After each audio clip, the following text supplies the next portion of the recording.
Good morning, distinguished guests, ladies and gentlemen.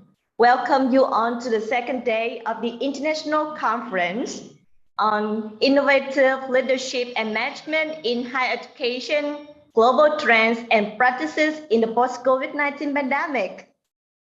The conference is co-organized by the Southeast Asian Ministers of Education Organization, Regional Training Center in Vietnam, SEAMEO RETRAC, and British Columbia Council for International Education (BCCIE) in Canada, under the co-sponsor of Capilano University in Canada from July 7 to July 8, 2022. The conference is currently conducted on the Zoom platform and live stream on SEAMEO RETRAC's YouTube channel. This morning, our program will start with a section focusing on the sub-theme Innovative Leadership Innovation, with two presentations and a keynote speech from distinguished speakers from Canada, Vietnam, and the Philippines. Now, I invite Dr. Christina Signo, Associate Professor and Campus Administrator from Cavite State University from the Philippines, to be the moderator of this section. It is also my great pleasure to introduce to you our keynote speaker, Dr. Colin Dewar, Director, External Relations, British Columbia Council for International Education, BCCE in Canada. And other speakers of this session, Dr. Nguyễn Duy Mộng Hà, Quality Assurance Head, University of Social Sciences and Humanities, Vietnam National University of Ho Chi Minh City in Vietnam, and Dr. Agnes Valencia Reymundo, Professor for Manila Central University, College of Nursing in the Philippines, to join the panel. During our speakers' presentation, if you have any questions, please type them in the Q&A box. Thank you very much. And now, Dr. Christina, the floor is yours. Thank you very much, ma'am, and good morning, everyone. I hope we are all doing well and would like to welcome you to this sub-theme on educational leadership and innovation. As mentioned, we have three interesting papers this morning. And to begin with, we'll have our keynote speaker, a keynote speech on leading innovation through global collaboration.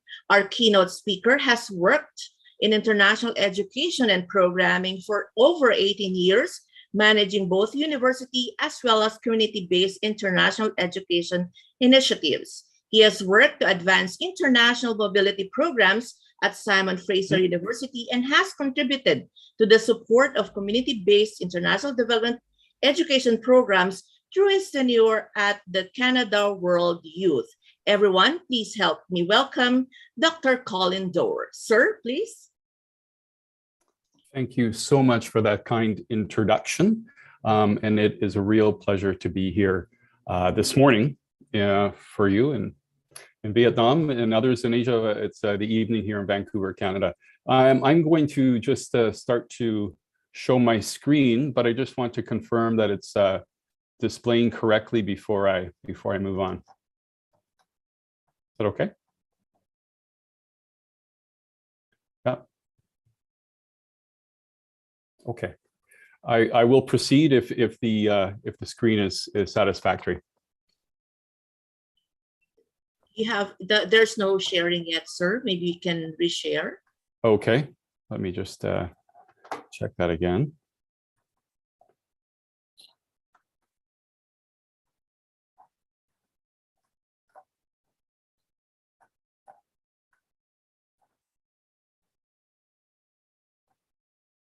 How's that?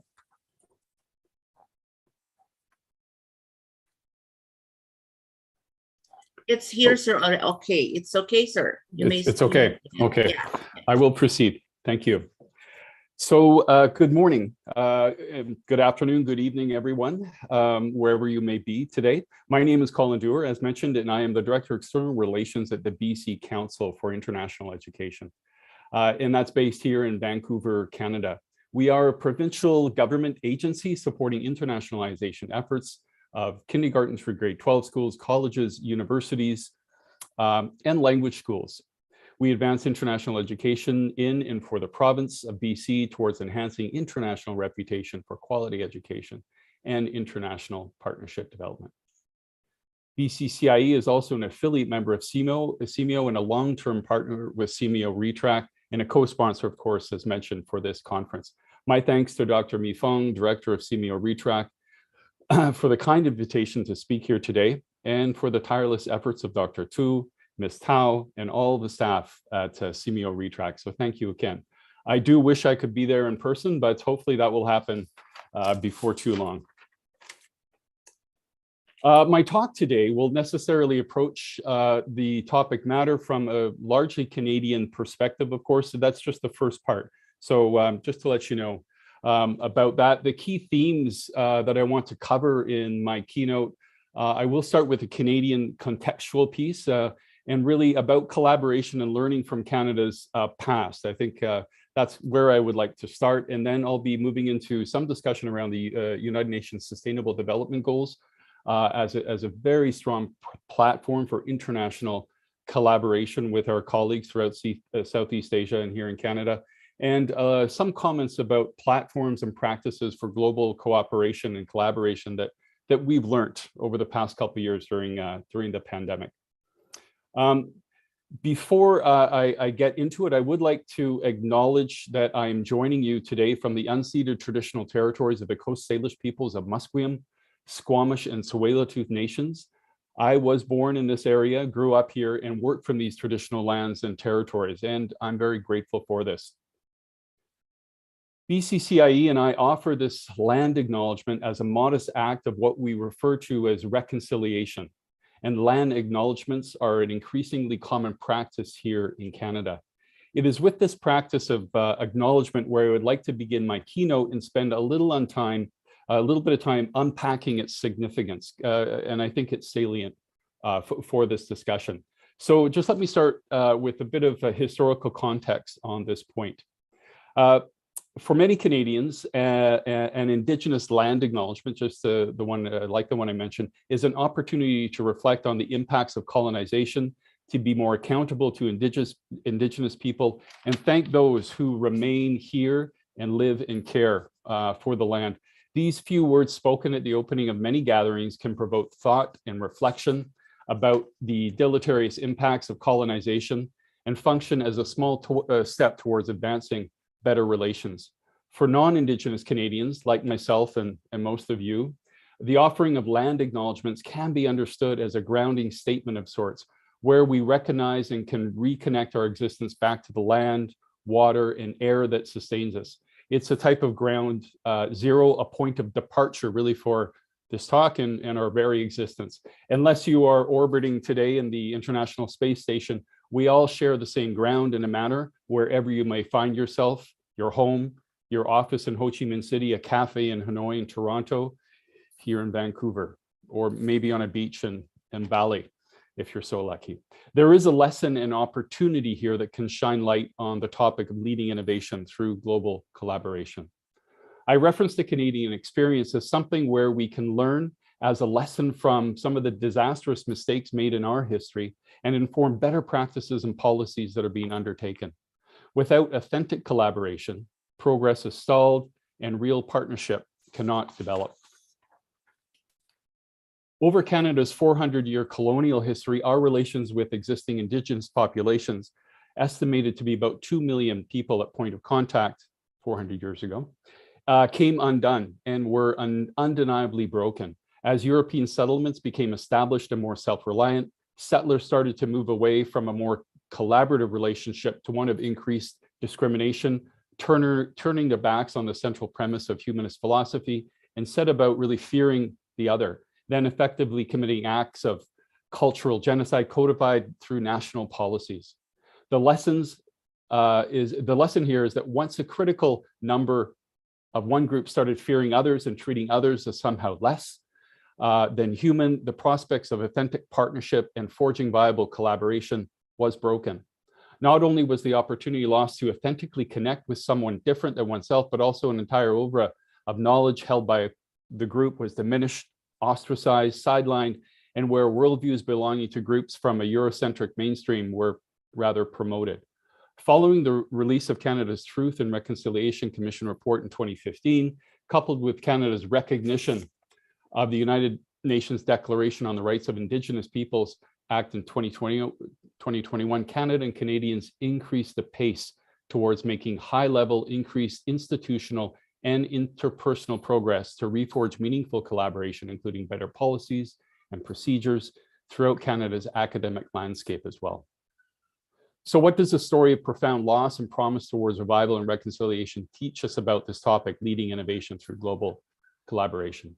It tells us that despite significant differences that face us in higher education, especially when it comes to working across nations, that there exists an intercultural and international imperative before us. How to make progress on this demands that we meet each other on grounds of mutual respect, a decolonized posture where we accept the intrinsic value of our colleagues, they're on an equal footing, that we truly need each other to make progress on our most critical issues of the day: climate change, forced migration, biodiversity loss, marine ecosystem deterioration, gender, equity, diversity, the pandemic, health, wars, education for all, and advancing peace. We all have critical information and perspectives to share and learn from. This is a lesson that Canadians can draw on and share with others. From our history and mistakes, we can grow, learn, and share.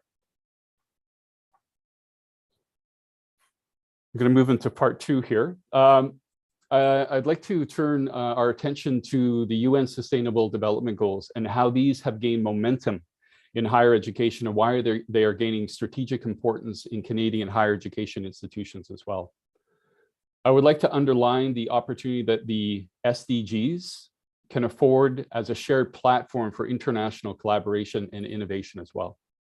The precursor, of course, to the SDGs were ratified by 193 countries of the UN General Assembly in 2015 were the Millennium Development Goals, or MDGs, of course, that ran from 2000 to 2015. The MDGs embody specific targets and milestones in eliminating extreme poverty and the worst forms of human deprivation. The MDGs had 8 goals and 21 targets, emphasizing 3 primary areas: human capital, infrastructure, and human rights, social, economic, and political. Not designed to be, however, they were not designed to be universal in application. The MDGs focused on the most underdeveloped nations. Wealthier nations, of course, provided financial support by working with the World Bank and other global financial organizations to cancel billions of dollars of debt that the poorest nations owed. Commencing prior to and during the MDGs timeframe, it's substantial to note that we saw the living in extreme poverty plummet by 42% in 1981 to 10% by 2015. Poverty fell not only proportionally, but also in absolute terms. The number of people in extreme poverty fell by 1.17 billion between 81 and 2015, even as the global population grew by almost 3 billion. The majority of the world's poor, interestingly, now live in middle-income countries, with inequality being the issue, not national level poverty per se, which applies to both wealthy and poor countries alike. The SDGs are meant to speak to all nations. It is indivisible, presupposes and assumes an interdependence, and adopts a complex systems approach.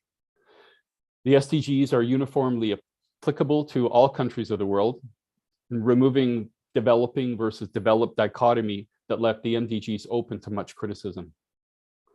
The SDGs are focused on a global development with and for sustainability, and demonstrate an understanding that the environment is not an add-on or in opposition to sustainable development, but rather the base that underpins all other goals, which touches on my opening comments on Indigenous worldviews and pedagogy and the importance of collaboration with communities previously marginalized.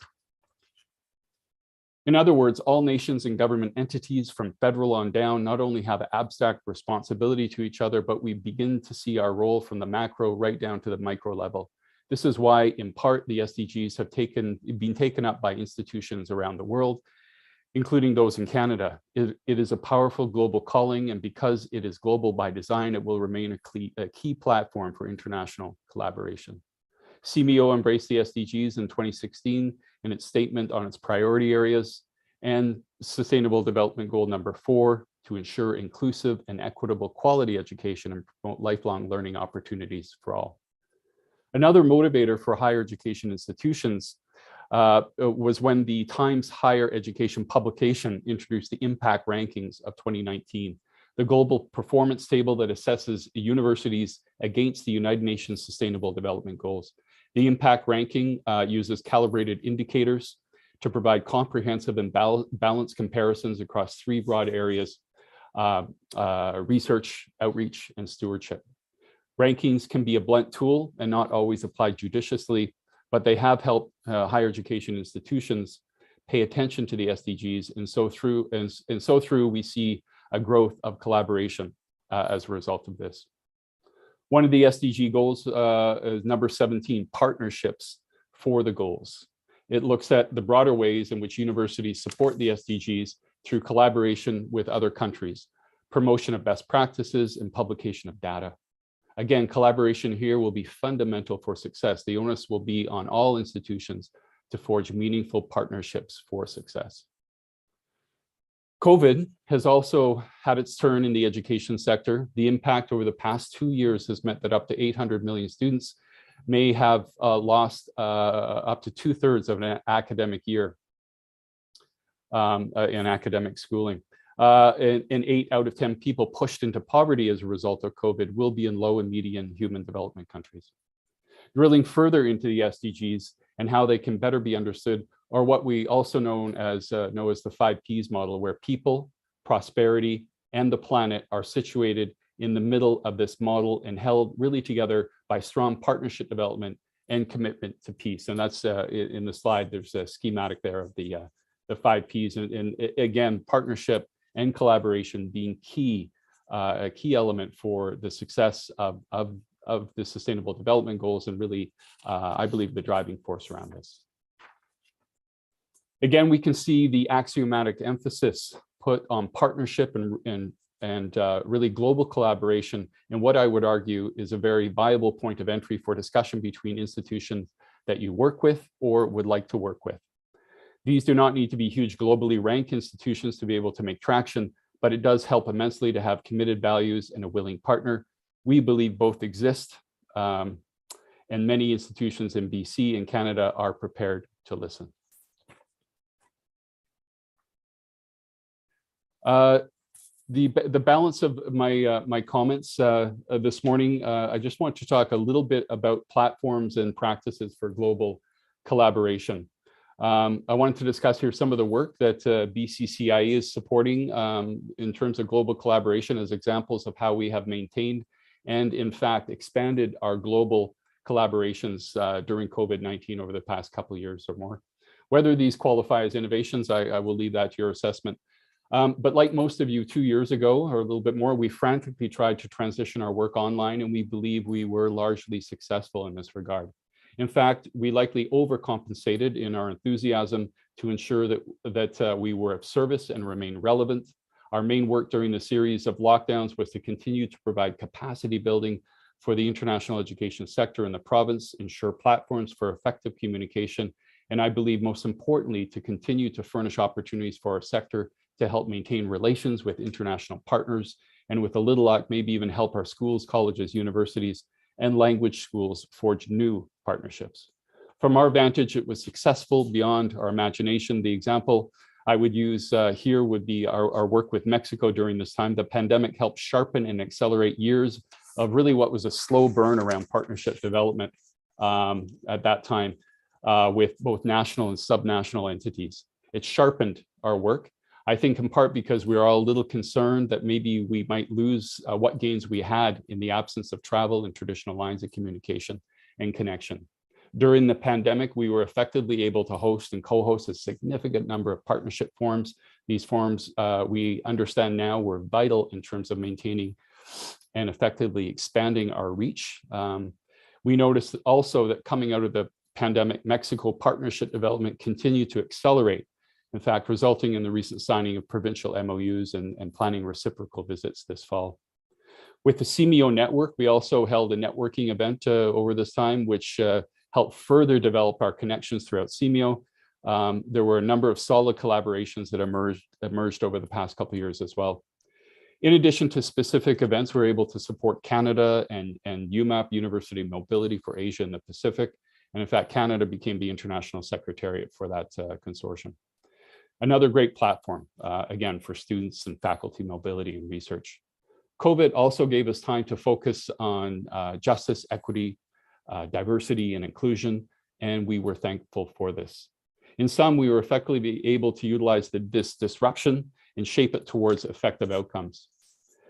The past year also pulled back the curtain on stark inequalities. As much as we relied on our virtual world, it remains that almost a half of the world's population have no access to internet. This is the digital divide, impacting women more than men and those most vulnerable and most at risk. This was a hard reality to witness for us. Even in Canada, internet access is uneven. Remote communities and marginalized groups were again at most risk of being left out. At the same time, there is, of course, a lesson to learn here, and at the end of the day, an opportunity to do better in the face of adversity. So I'm going to leave my comments there for now, and can only emphasize the critical importance and opportunities that are here now, and that can be forged moving forward for a global collaboration. So thank you very much for your attention and interest, and it's a pleasure being here this morning. Thank you. Thank you very much, Dr. Dor, for that interesting presentation. As reminded by the team, all your questions will be, please use the Q&A box or for the questions later on. So we move on to the first plenary topic on developing Vietnamese higher education administration in the globalization era. Our speaker is the head of the Office of Educational Testing and Quality Assurance, University of Social Sciences and Humanities at Vietnam National University of HEMC. She is also lecturer and researcher in educational management and leadership, as well as in English, linguistics and literature, cultural studies. Everyone, please help me welcome Dr. Nguyen Duy Mom Ha. Ma'am.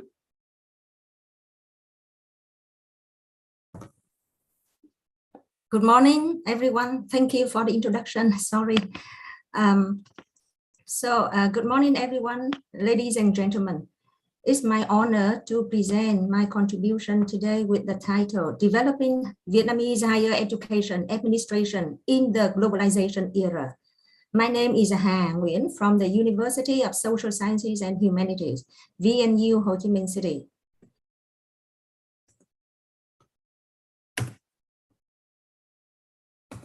Sorry, for a moment, I cannot change my slide.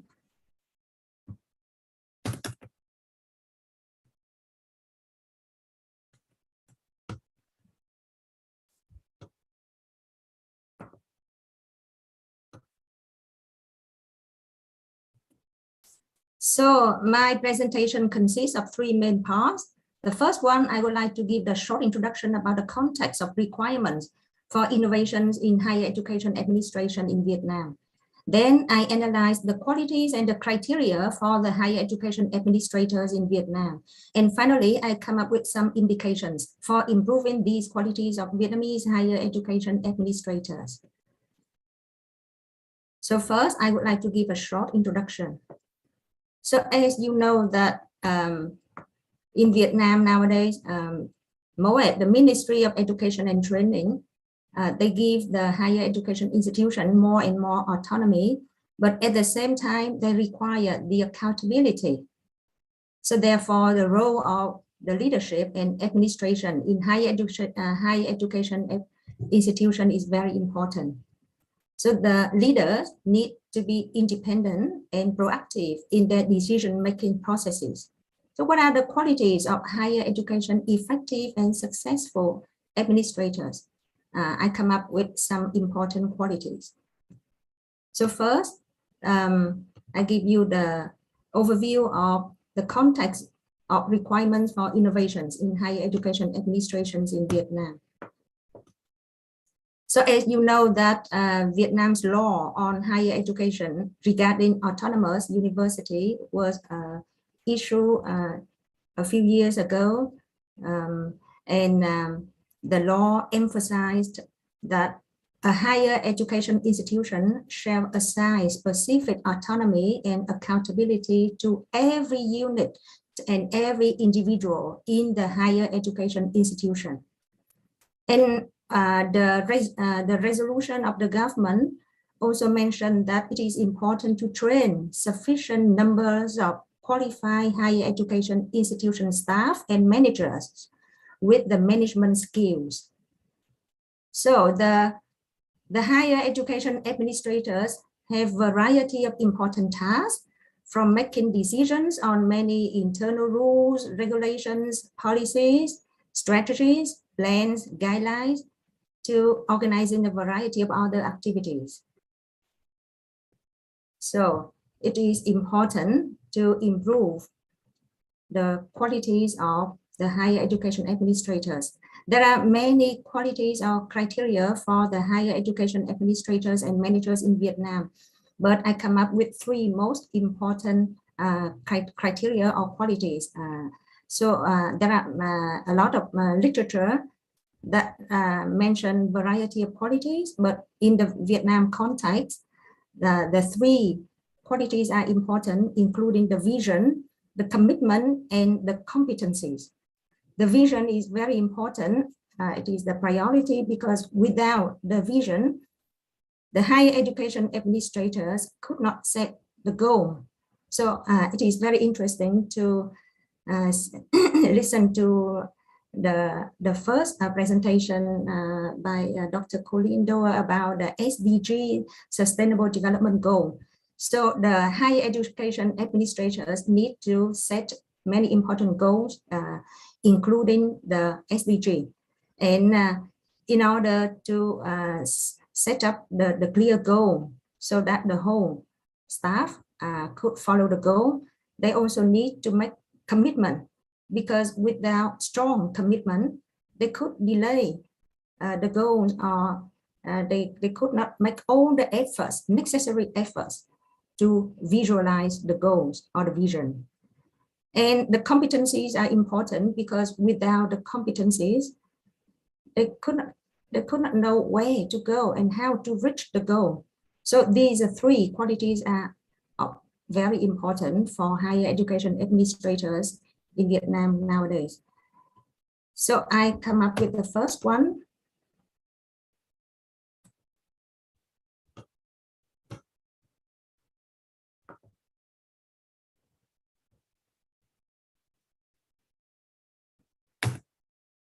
So the first one, I would like to analyze the first quality, that is the vision.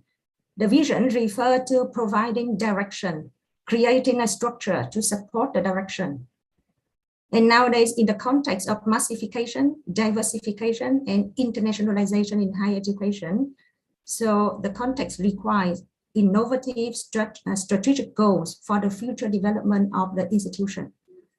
And the long-term vision should go together with the clear short-term achievable goals and measurable KPIs at both institutional and faculty levels.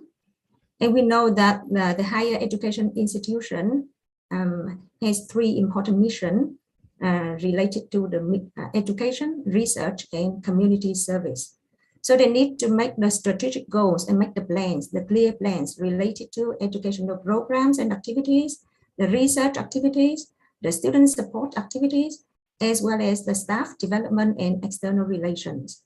So in order to visualize the vision, the goal, they need to apply a variety of tools. For example, SWOT analysis, stakeholders, and risk analysis. And secondly, commitment. The high commitment leads to high performance. So the higher education administrators are required to be committed to the strategic goals and directions, values and principles for achievement. So they need to make commitment not only to the campus, but also to the public and the communities, as these are their social responsibilities. And the commitment drives the collective effort, and that sustains the effort during the difficult times, especially the difficult time, for example, during the pandemic or the economic crisis, or etc. So they need to be committed to the self-development as well, right? They need to be committed to develop themselves for self-development, self-improvement. And the last quality I would like to mention is the competencies. There are many literature articles that many definitions about competencies, but I would like to choose this definition, this simple definition, because I like the concept transformation. So the competencies refer to the knowledge, skills, technical expertise required for successful completion of the transformation effort. Because if they don't make the transformation effort, they cannot apply the skill, the knowledge, the expertise in order to fulfill the goal. So there are many competencies, including the communication, database decision-making, risk management, quality management, change management, networking, collaboration skills. So, but for the higher education institutions in Vietnam, I would like to emphasize the three important competencies. The competencies related to quality management from the top level and mid-level administration to the low level, because they need to set up to develop the culture of ongoing assessment and continuous improvement. They need to be responsible for the quality of their jobs. And I remember there's the saying that quality is everyone's job. So that is very important. There should be the culture, quality culture in all higher education institutions. And they need to have the competencies in designing and implementation so that they can design and implement the plans, the action plans related to the academic affairs, the research affairs, academic support, human resources, facilities, external relations with various stakeholders' feedback. They need to know how to apply various stakeholders' feedback to make improvement. And finally, human resource management is also very important because they need to work with people, they need to develop the relationship, they need to develop the teamwork, collaboration, communication competencies, self-development, lifelong learning competencies, and they need to know how to deal with various external stakeholders. So from the analysis of the three qualities of higher education administrators that I mentioned above, I would like to come up with some indications for Vietnamese higher education institution. So first, the higher education administrators in Vietnam need to have objective-based and outcome-based administration with the vision and strong commitment instead of content-based and routine-based administration. So we have autonomy already, so we need to make use of the autonomy to develop the institution, and then we need to have the clear goal, the clear objective, the clear outcome, so that we can try our best to achieve the goals or the objectives. So higher education administrators need to improve their competencies. So all the higher education administrators from the high level to mid-level, they need to improve the competencies. That in the future, they need to develop the shared leadership. So some of the competencies include the collaboration, communication competencies that I mentioned already. They need to have frequent and close collaboration, communication among all the departments, faculties, offices. And they need to develop the monitoring skills. For example, they can apply the simple tools such as the checklist and the measurement indicators. So at the moment, we are trying our best to apply the tools when we set the strategic plans and the action plans. And we need to develop the prioritizing and risk management skills. Because nowadays we are faced with variety of risks, and we need to know how to prioritize the activities, and we need to know how to analyze the risk so that we can come up with the effective decision making So the next important solution for the context in Vietnam is to organize a variety of workshops, talks, seminars, activities to help raise the awareness. Of course, not only the awareness, but also the skills, the competencies. So it is important to set up some important centers for development the competencies for the HEI administrators. For example, the Excellent Leadership Center, the Dean Training Center, the Higher Education Governance Center, the Center for Lifelong Learning, etc.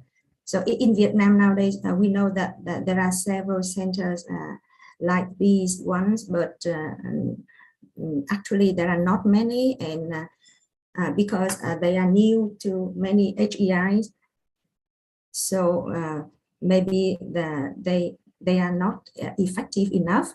So I think that we need to have the practice-based training courses, follow up the coaching and mentoring phases. Because if they attend the workshops or the training courses without the action plans, for example, and without the coaching and mentoring, they could not apply what they learn from the training courses in their reality or in their real work or activities.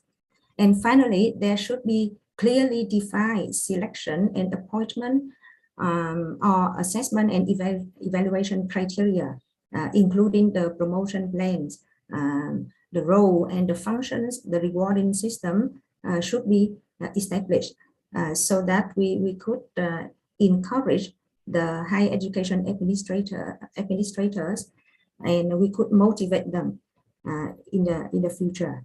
So I would like to end my presentation now. Sorry for the technical problem. Thank you very much for your listening, and all of your questions or comments would be welcome. Thank you. Thank you very much, Dr. Nguyen. We took down the three main qualities of higher education administrators, that of vision, commitment, and competencies. Now we move on to the last, to our next speaker on the topic, Out with the Old and In with the New, a grounded theory study of change facilitation among academic department chairs in higher education institution. Our speaker is faculty member, Professor 4 of the Manila Central University College of Nursing. She has been the research coordinator of the college, and she is the vice chairperson of the Ethics Review Committee of the same university. She is member of several national, international research organizations, and has also presented various papers in international conferences, as well as publication in several research articles in index journals. Everyone, please help me welcome Dr. Agnes Valencia Raimundo. Ma'am? A pleasant day to everyone. I'm Dr. Agnes Valencia Raimundo, together with my co-author, Dr. Alan B. de Guzman, humbly present our paper entitled Out with the Old and In with the New, a grounded theory study of change facilitation among academic department chairs in higher education. This paper is very timely and relevant as we emerge from the pandemic and prepare to surge forward towards the new normal with its ambiguities and flux as the higher education is confronted with varied complex changes. The focus of leading change in recent times is the impact of leadership behaviors in a changed context. Behaviors that sustain organizational change efforts typify change leadership. Likewise, behavior by leader of change is considered a key to successful change initiatives. Moreover, these behaviors are entirely dependent on the sense-making of those who are involved in the change process. Change undertakings require persons to assume the facilitating leader role. Academic leaders, whether at institutional or departmental level, play a critical role in making sure that they respond promptly to the ever-changing needs of higher education sectors. Academic department chairs' role as facilitators of change is now being recognized as important in higher education institutions. chairs are the accessible individuals to promote change because of the capacity to function strategically within and across the department and the institution. Positioning chairs at the helm of change is the best decision universities and colleges make because they are the nexus to meaningful changes in higher education. Overall, change gets enacted through the chairs who mediate the sense-making between administrators and faculty on the front line. However, little is known how the chair, designated from the ranks of the faculty and whose leadership position conveys nebulous power, facilitates change initiatives in higher education. Most literature on change typically are theoretical and focus on content of change, but not the process. There is as well paucity of meaningful data to advance an understanding of sense-making as a change leadership behavior. Hence, using the context of Philippine higher education, this study aimed to explore how the process of change facilitation is exercised by a select group of Filipino department chairs. It was guided by these central questions. How do academic department chairs in Philippine higher education facilitate change? And what model can be generated to describe the change facilitation process of a select group of Filipino academic chairs in Philippine higher education?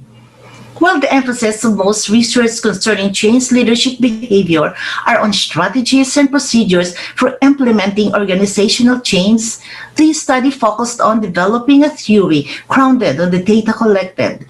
This effort provides insight into the practical impact of the sense-making behavior to the change facilitating strategies that leaders could carry out in higher education institutions. The findings can likewise lend empirical support in crafting institutional policies, such as knowledge and skills training, as evidence suggests the deepening of the change initiative through training nurturance. Additionally, educational leadership scholars are provided advances to explore the change practices and behaviors of academic leaders in the sense-making perspective. Carl Wick's theoretical model of sense-making, specifically in the property that states sense-making focuses on and by extracted cues, provided a lens through which the phenomenon under study was comprehensively and systematically viewed. Sense-making is the behavioral response employed by people when confronting the ambiguous organizational events, such as change episodes. Due to the disruption it creates, change makes a potent trigger for sense-making. When chairs are faced with interruptions, they organize flux by extracting cues and constructing possible explanations about cues emerging from disruptions in their ongoing activities by referring to older experiences. The use of systematic design for grounded theory in this study is driven by the purpose of examining the change facilitation process of a select group of Filipino chairs. The study was conducted in 7 multidisciplinary public and private universities and colleges in the Philippines.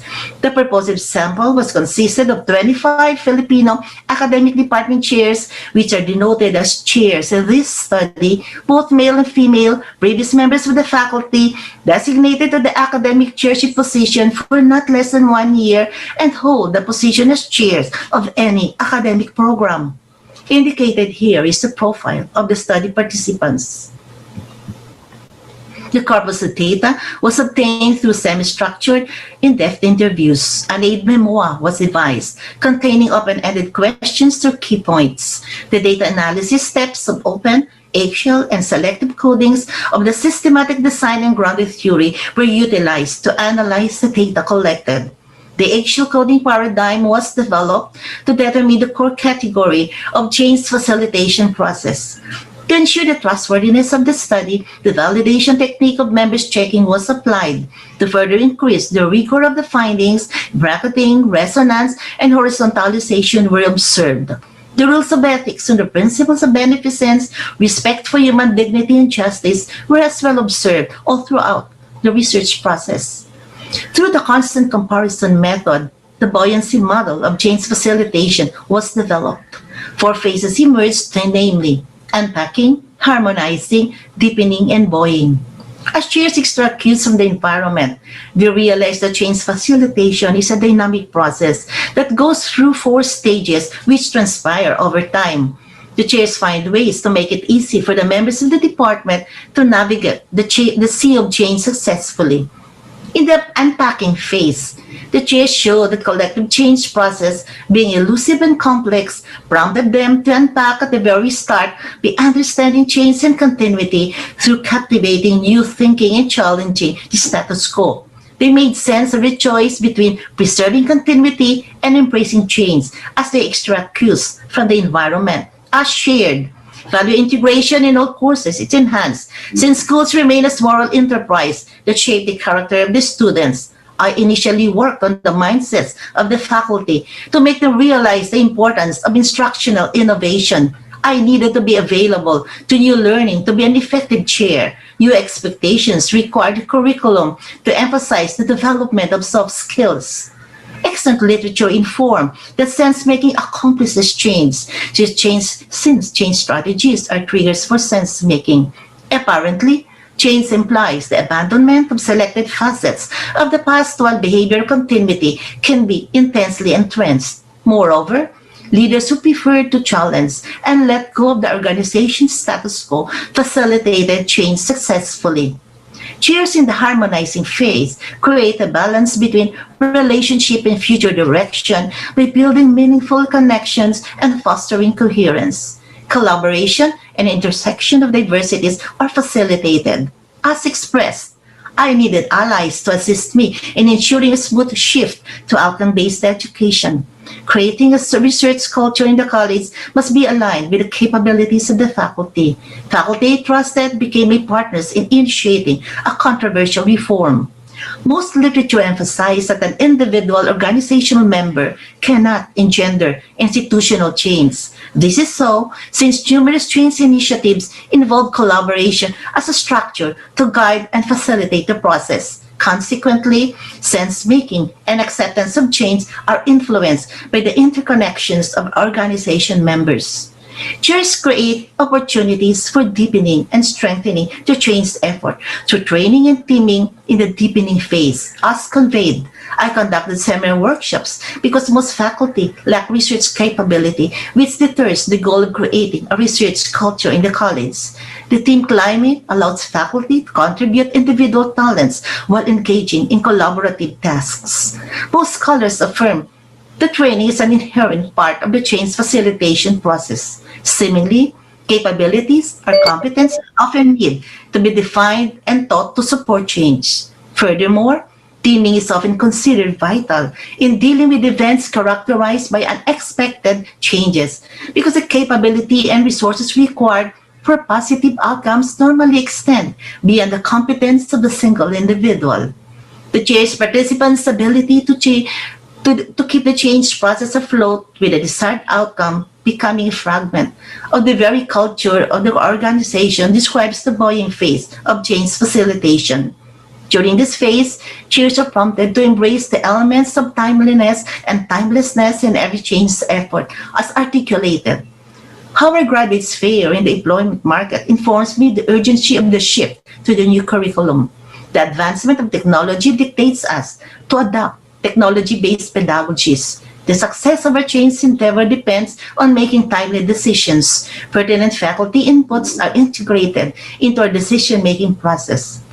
Previous studies reported that environmental pressures have enforced the need to extricate and understand the coherence between structure, systems, people, and processes. On one hand, flexibility is a central element in organizational change. On the other hand, creativity is the instrument by which the chairs become not only capable responders to, but as well facilitators of change. Intersecting the lens of sense-making and the change facilitation process generated the buoyancy model of change facilitation. Moreover, chairs advocate a form of contextualized leadership in the sense-making perspective to accomplish greater influence as facilitators of change. It is thus recommended to to translate into leadership practice and organizational reality the theoretical model herein engendered, and on the potential of chairs to accomplish greater influence as facilitators of change in higher education sectors. Administrators and senior management of higher education institutions should extend their support by way of empowering the chairs because of the valuable strategic contributions that they can give to the change initiatives. Chairs can assess their change behaviors so they can provide effective leadership in the higher education improvement process. And lastly, educational leadership scholars should further explore the change practices and behaviors of academic leaders in the sense-making perspective. That ends my presentation. Thank you for listening. Thank you so much, Dr. Raimundo. So now we go to the very interesting part of question and answer, and we will check our question and answer box. But unfortunately, I was informed that Dr. Raimundo cannot make it to the question and answer part because of some technical glitches or technical problems on her side. So we'll have Dr. Dower and Dr. Nguyen this morning to answer some of the questions, and I understand we still have a few minutes to do that. So let me check the first question. This is for Dr. Colin. The question is, what are the needed to make SDGs work in reality at individual, institutional, and national level? Sir? Excellent question. Of course, anytime there's such a global initiative with such large deliverables and such huge problems facing us, the question becomes how to move forward, of course. And it's an excellent question, and it's multivariate. One of the questions there embedded was, what do you do at an individual level? Again, we've been addressing these big questions, and we have to ask ourselves, what is our responsibility as an individual in terms of making traction and progress on ending hunger or environmental degradation, climate change. I know many individuals, starting even in the curriculum and the school level, talking about these issues and trying to make traction at an individual level. Of course, at an institutional and national level. The reason I talked about this today was because I've never seen such enthusiasm and really cooperation and understanding what's at stake for the institutions, and they do see themselves as part of the solution. Many institutions, at least in my province in British Columbia, have also adopted, coming out of the SDGs in 2015, their own sustainability plans that dovetail with all the 17 goals, some more than others, depending on the university itself. So I think there's great, I'm optimistic in terms of the level of interest and commitment from the institutions to advance this, but it is a long-term project. The Millennium Development Goals took many years to get some traction on, and there's much more work to be done. But I do think people have to step back and reflect on what they can achieve at an individual level. But our institutions are, and I've seen them throughout Southeast Asia as well, and in many cases in Southeast Asia, and the SEAMEO centers have embraced this right from the beginning. I think the Canadian institutions have much to learn. And what I was trying to get across was, I think that there's great interest in partnering on these areas. And I do see that as an opportunity to advance as well around partnership development, to advance and get traction on these important issues facing everyone. Thank you for that, Dr. Colin. I would like to acknowledge Dr. Raimundo now on the floor, and she's here to answer the questions, ma'am. Thank you. Thank you. So we'll have another question, sir, Dr. Colin. How can we attain sustainable well-being if there are countries that are still in a revolution against poverty? What can you suggest about the realization of the 5 Ps, where the impact of Ukraine, Russia, dispute affects the world? Thank you, sir. Thank you for this question. If you look back at the story of the Millennium Development Goals, they were also struck at a time of conflict, and conflict was evident throughout these areas, and unfortunately it probably will continue to be for some time, whether that's Russia and Ukraine or other conflicts or regional conflicts. It doesn't follow that we can't continue to make strides, and in fact, it's really a time to double down, because some jurisdictions are not at that point to maybe make that, but other areas are, and so I think it's really a collaborative effort. When there is conflict or there's jurisdictions or areas that are not able to advance, then the rest of us have to pull together and to be able to do that effectively. So I would say that it's almost inevitable. There's going to be peaks and troughs as we progress on this forward to 2030 is the goal. But there's no reason why we can't continue to push through and be patient and keep our eye on the goal. Yeah, thank you for that, sir. Now we go to Dr. Nguyen. Ma'am, there's a question on your methodology, the methodology used in your paper. Can you kindly answer the question, ma'am, please? Thank you very much for the question.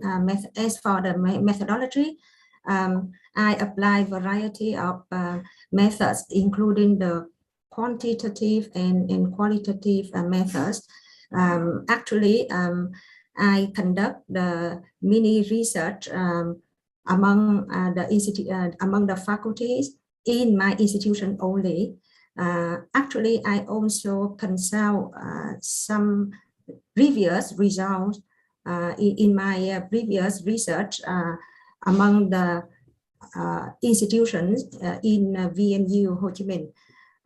For example, from my mini survey, the majority, 95% of the mid-level administrators, I mean the deans, the department heads, or the office heads, or the faculty deans, they agree that they need to improve their competencies further. Especially many of them are new in the position of leadership and management, for example, and they agree that the vision and the commitment are two important qualities. So that's why as the head of the Quality Assurance Office, I come up with some training courses, and our president, the board of president, they agree that we need to organize some more seminars and training courses to improve the leadership skills of the high level and also mid-level administrators. Sorry, because I cannot show the research results, but in my paper, I have some data about my research results, and I mentioned some methodology there. Thank you. Yeah, Dr. Nguyen. Sorry, I also have some questionnaires. I mean that I combine the questionnaires with the interviews. Thank you. Okay. There is a follow-up question on I think you mentioned about the need for a selection, appointment, assessment, evaluation criteria, and promotion plans. So how is that with in Vietnam higher education, where as is stated in the question, administrators are appointed? So how do we go about that? Actually, we only have the general selection criteria. For example, for the position of management leadership, so we just have some general selection criteria, and of course we must follow the procedure because for example, in addition to the qualifications related to the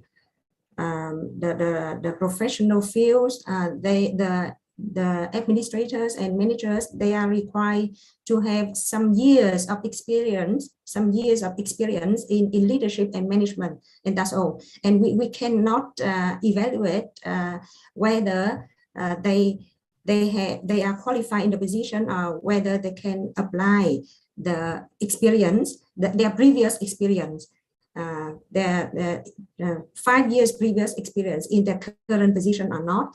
And we also have the general promotion criteria in accordance with the government laws or regulations.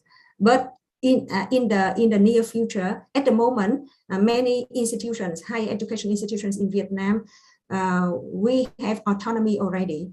And one of the important thing is to apply, to make use of the autonomy to develop the selection criteria, evaluation criteria, promotion criteria, rewarding system. And we are setting up the system we call the KPI, the key performance indicators. At the moment at our university, we have set up the KPIs for evaluating all kinds of staff, from lecturers to administrators, but we just have the pilot study, and we try to revise the KPIs. And by the end of this year, we will apply the KPIs. But I know that many other higher education institutions in Vietnam, they apply the KPIs in the institutions already. Okay, thank you very much. Dr. Colin, there's a follow-up question here. What areas, rooms, educational researchers should go further to contribute to SDGs? Yeah. Thank you. Another very good question. I think one of the most important areas, at least for research, is to, of course, effectively track the progress made on the SDGs. And of course, the United Nations is doing that at a very high level, but again, down to institutions, regions, setting those goals. I just talked about, say, Simon Fraser University here in Vancouver, UBC, trying to effectively track and do that through a clear data analysis and evidence-based research. So I do think, at least from my point of view, it's one thing to have a goal, and another thing to actually understand how an institution or entity is making progress on this. So that would be, I think, one of the most important areas to clearly analyze the progress or not on the specific community of goals that might be at hand. Thank you, sir. Dr. Raimundo, there is an interesting question here for you. Thank you for the excellent papers and answers of our excellent speakers. Change, however, in institution must also emphasize behavioral changes in top leaders like school board, policymakers, and administrators. How successful are schools in your study, Dr. Raimundo, in organizational behavior change, especially to affect innovations and creativity among school personnel? Can you cite an examples, ma'am? Thank you. Okay, thank you, Ma'am? Dr. Christine. Okay, Thank you, thank you very much. So I'm sorry there was a miscommunication, but actually as I was here, I just have forwarded my pre-recorded presentation. Okay, so in the first place, my paper considered academic leaders on the middle management position, because there is a gap in literature that this is the group of academic leaders wherein they are misconstrued, that they usually are ignored. That's why my paper is focused on this group of individuals, which are usually, they come from the ranks of the faculty, and then for how many years, luckily they are put in a position wherein they have to do administrative functions and role. So, but that study focused specifically on these middle management academic leaders, and these are the academic department chairs. So one of the recommendations that I really indicated is for the senior management officers, administrators to support and empower these department chairs, because they are really potent facilitators of change. So examples that can be in the actual coding, that's why I really had to present the actual coding paradigm, because when I did the data collection, I was thinking that these academic leaders, they do the implementation of change. But actually, from the data that they collected, they more of just facilitate, because for them, they are the go-between the administrators and the faculty. So being in the middle management, they facilitate whatever change initiatives that have been introduced for the faculty to implement. So as facilitators of change, they really have to function and then utilize the sense-making behavior, because it is in this that change is characterized by distractions, interruptions, ambiguity. So these changes had really to make sense of these change episodes. So an example here about innovation is for them to do the process of first working on the mindsets of the colleagues and the faculty. And then that is the unpacking, whether they have to continue with what is being, that's the status quo, or embrace something new, out with the old and in with the new. So that is the unpacking phase. And then comes the harmonizing, which requires collaboration. So there will be consensual decision making, mutual or shared goals. And then comes the third, which is the this is the already the deepening phase wherein you do training and then enhance your collaboration. And lastly, of course, we have to be updated. So that is in the buoying phase for the change initiative to endure and to sustain. We really have to continuously do the lifelong learning activities, updating, training, and so forth. So that's why this grounded theory study would really inform us of the different stages that a change facilitator, such as the department chairs, would undergo. So innovation is very important there. So undergoing this unpacking, deepening, and then the buoying phases would really facilitate the change process. So I think during this pandemic, it's very important that we really have to face them. This pandemic brings about a lot of complex changes. So very timely that department chairs should always be at the helm, of these change initiatives. I think I hope I answered the question. Thank you very much, Dr. Raimundo. All department chairpersons will be very happy with your study. Okay, so we move on. I think we still have a few minutes for question and answer. There is a question here for Dr. Colin. And it is about, okay, how are Canadian universities interested in the impact rankings while carrying out the UN SDGs? Dr. Colin? Thank you again for that question. The rankings, university rankings in general can be controversial, and as I said, they can be a bit of a blunt tool and not applied necessarily judiciously. And I think the impact rankings might in some ways take some of that on. On the other hand, at least for the larger, I would say, research-based universities, research-intensive universities, they definitely, most of them are involved in this and hold this up as a flag of great pride. If you look at the ones that are, say in the top 20 or top 30, including, say UBC or SFU here in British Columbia. So I think for the first time in many ways, it's a comprehensive standard that can be compared across jurisdictions and nations. So I think that's positive. On the other hand, there's many institutions in Canada and globally that this ranking would not really resonate very well with them, though the institutions in many cases are doing phenomenal work in these areas. So I think you have to kind of take it carefully.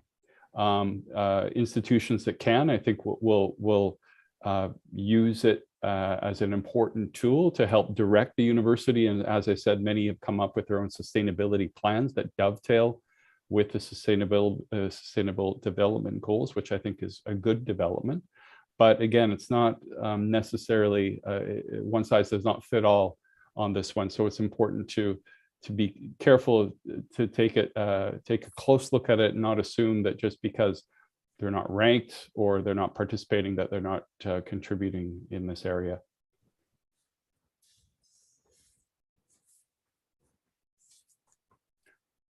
I think you might be muted, Dr. Christine. Okay, we have one last question for Dr. Hai. I think we can still accommodate one. In current Vietnamese context, is outcomes-based management in HEI, is the OBM facing challenges as you expect? Thank you very much for the question. That is a very good question. So actually, I mentioned the concept outcome-based management in higher education. That is very important in Vietnam.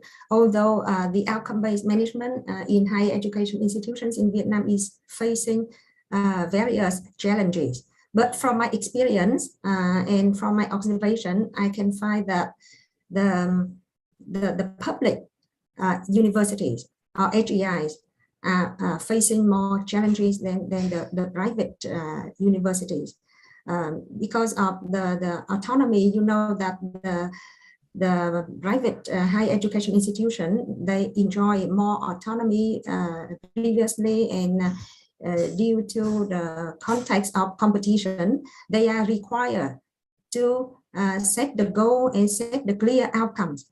For example, they want to develop or to improve the enrollment, or they want to improve the quality because of the competition context. But nowadays, more and more HEIs, public HEIs, we have autonomy already, and we are trying our best to move from routine-based management to outcome-based management. But we are facing some challenges. For example, first, we are not familiar with the outcome-based management. We have not been trained before about outcome-based management.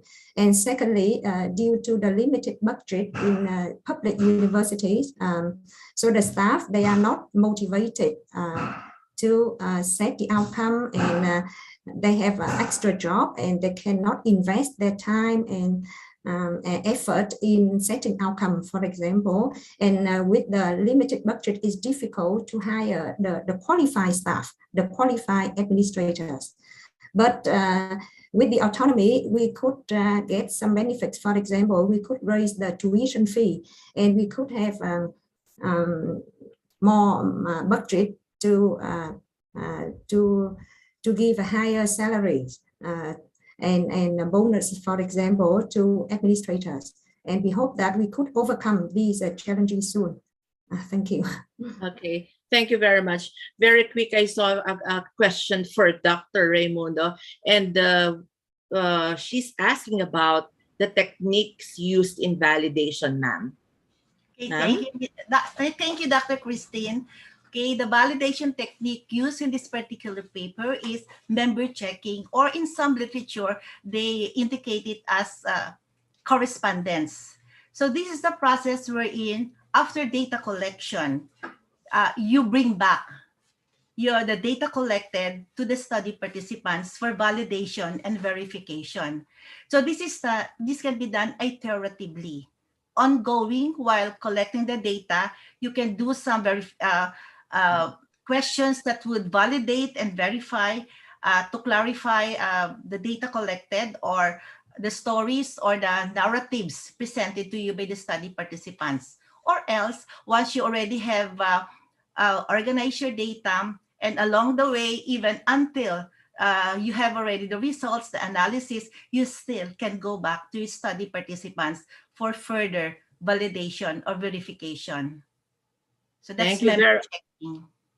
Thank you very much, Dr. Raimundo, Dr. Nguyen, and to our keynote speaker, Dr. Doer. First, before we end, I'd like to thank SEAMEO RETRAC for this opportunity to be your moderator. So thank you very much. And I'm really sorry, questions are coming in. Maybe we will consolidate the questions and give these questions to our very interesting speakers this morning. Thank you very much. Ms. Tao, please. Thank you. Thank you. Thank you very much, Dr. Christina, Dr. Colin, and Dr. Nguyễn Nhi Mộng Hà, and Dr. Ernest Valencia, Redmundo, for your presentations and moderation. We have had a fruitful discussion with lots of ideas, experience have been shared. So, distinguished guests, ladies and gentlemen, thank you very much again, our distinguished speakers, moderators, and participants for your active participation in our conference. It's time for a short break for 15 minutes, and then we'll get back to our conference at 10 Vietnamese time. After the break, we are going to have the keynote speech and one more section left. Let's take a short break, everyone, and then we'll come back after 50 minutes. Please also stay tuned with us. Do not log out the Zoom meeting. Thank you very much.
Good morning again, ladies and gentlemen. Welcome you back to the International Conference on Innovative Leadership and Management in Higher Education, Global Trends and Practices in the Post-COVID-19 Pandemic.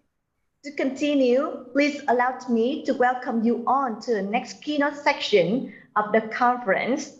The section will be moderated by Dr. Đặng Thị Ngọc Lan, Director of the Language Center and Foundation Year, Vietnamese German University in Vietnam. And it is my privilege to introduce to you our keynote speaker, Dr. Joyce Theo Sinh Giant, Assistant Vice Chancellor and Vice President, Global Affairs, University Brunei Darussalam in Brunei Darussalam, who is going to give a keynote speech on internationalization of higher education at the crossroads, impact of Fourth Industrial Revolution, COVID-19, and demography. During Dr. Joyce Theo Sinh Giant's presentation, if you have any questions, please type your questions in the Q&A box. Thank you. And now I invite Dr. Đặng Thị Ngọc Lan to start the section. Thank you, Thảo. May I have your permission to open my camera? Yes. You said that you don't allow me to open the camera. Thank you.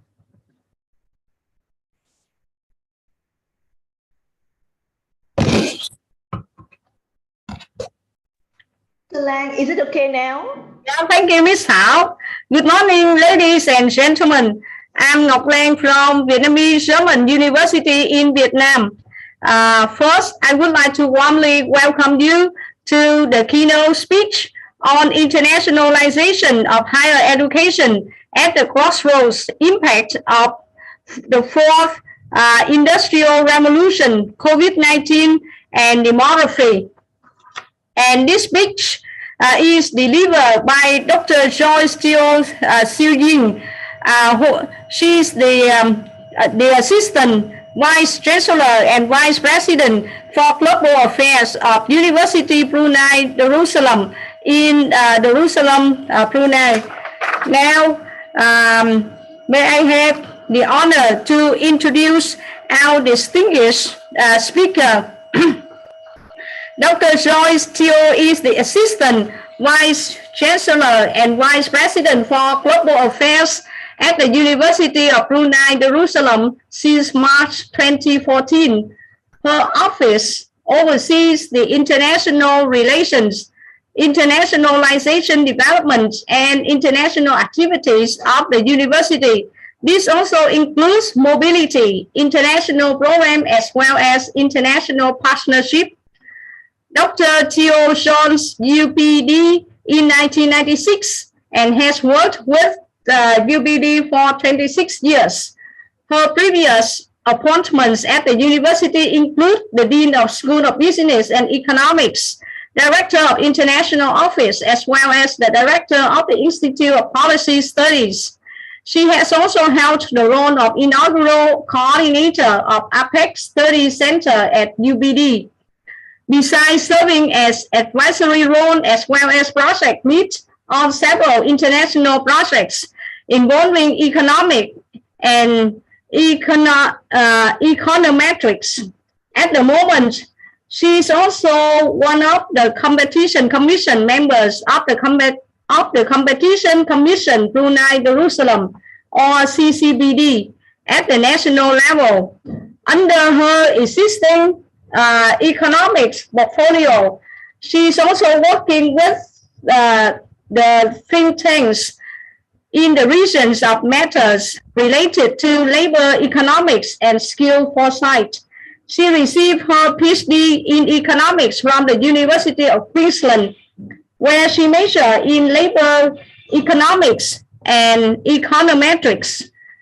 She is a regular invited speaker and oversees universities and international institutions on topics related to internationalization, international partnership, international trade, and global skills development.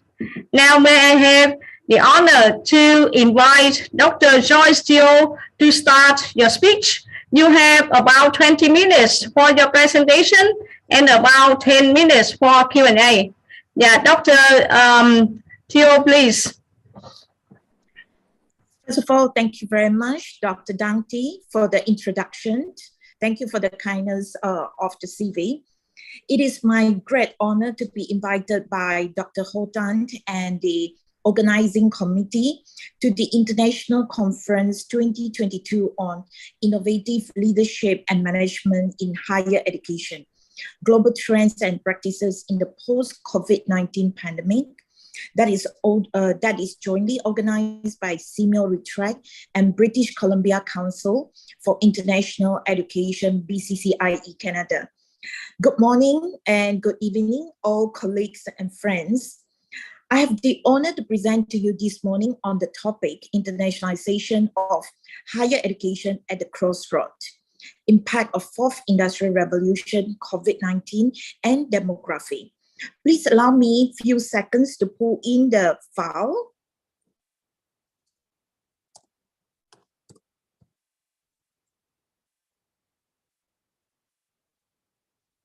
I hope everyone can see the screen. So on this particular topic on the internationalization of higher education, what I plan to do over here this morning would be, first, we will be looking from the aspect of the impact of fourth industrial revolution, pandemic, and the changing demography on the global higher education industry. In fact, these three factors are very important. Generally, this is not unknown. All of us would agree as well, because they determine the future roadmap to a sustainable internationalization strategy. So areas of the discussion in the next about 15 minutes that I'm going to cover will be looking into the impact of fourth industrial revolution, or I would call 4IR for brevity, impact of the pandemic, impact of the changing demography. And from there, the final point before we close, we are going to look into how do we deal with these impacts and ensure the most important will be effective student learning that are future ready. And these particular questions on how do we deal with these impacts and ensure student effectiveness in their learning, that actually entail a lot in terms of innovative leadership and management decision. So without further ado, I would like to take everyone to particularly the first one. This is the second time I am working on the topic that link education and the fourth industrial revolution. I particularly like this paragraph from Graham Brown Martin. So this particular first point about impact of the 4IR, how the 4IR affect our current education system. It is very interesting. In our system of the teaching, if you notice that for decades, as Graham has mentioned, we focus on delivery and not design. So we are looking into the delivery, the instruction, and eventually we are concerned about human teachers. Could that eventually be replaced by computer? Because when you put it into, for example, asynchronous education, and when you put in asynchronous education, you put it on the online platform, can this eventually be replaced by computer? So that was a question has been on many people's mind, especially from COVID affected March 2020 onwards. But there is a misunderstood notion over there, because by right, teaching and learning is not about delivery, because we neglect one important aspect, as Graham said, which is very important, because we should be focusing on uniquely what is personal and social activity between people. Everyone needs a different, everyone have unique talent. Everyone have different passion and interests. So why should they be given a unified delivery? So under the fourth IR, we should be looking into the current education system. Why are we focused on a very standardized delivery? In fact, the very thing that is very important, and actually fourth IR will be able to push this would be, we should be focusing on design education, design teaching curriculum, design internationalization that is very specific to each and every student need. In that way, we are preparing them for the future ready. I particularly like this picture. When I was presenting a topic to APAC last year, I actually have caught this picture as well, because we are not actually competing with the machine. Machine is totally a very different, it's not different, but in a way we'll be able to complement. And that's why I particularly like the shaking hands notion. We will come back to this again before we end the presentation. So the 4IR, we are going to tie everything together when we come to the final slides.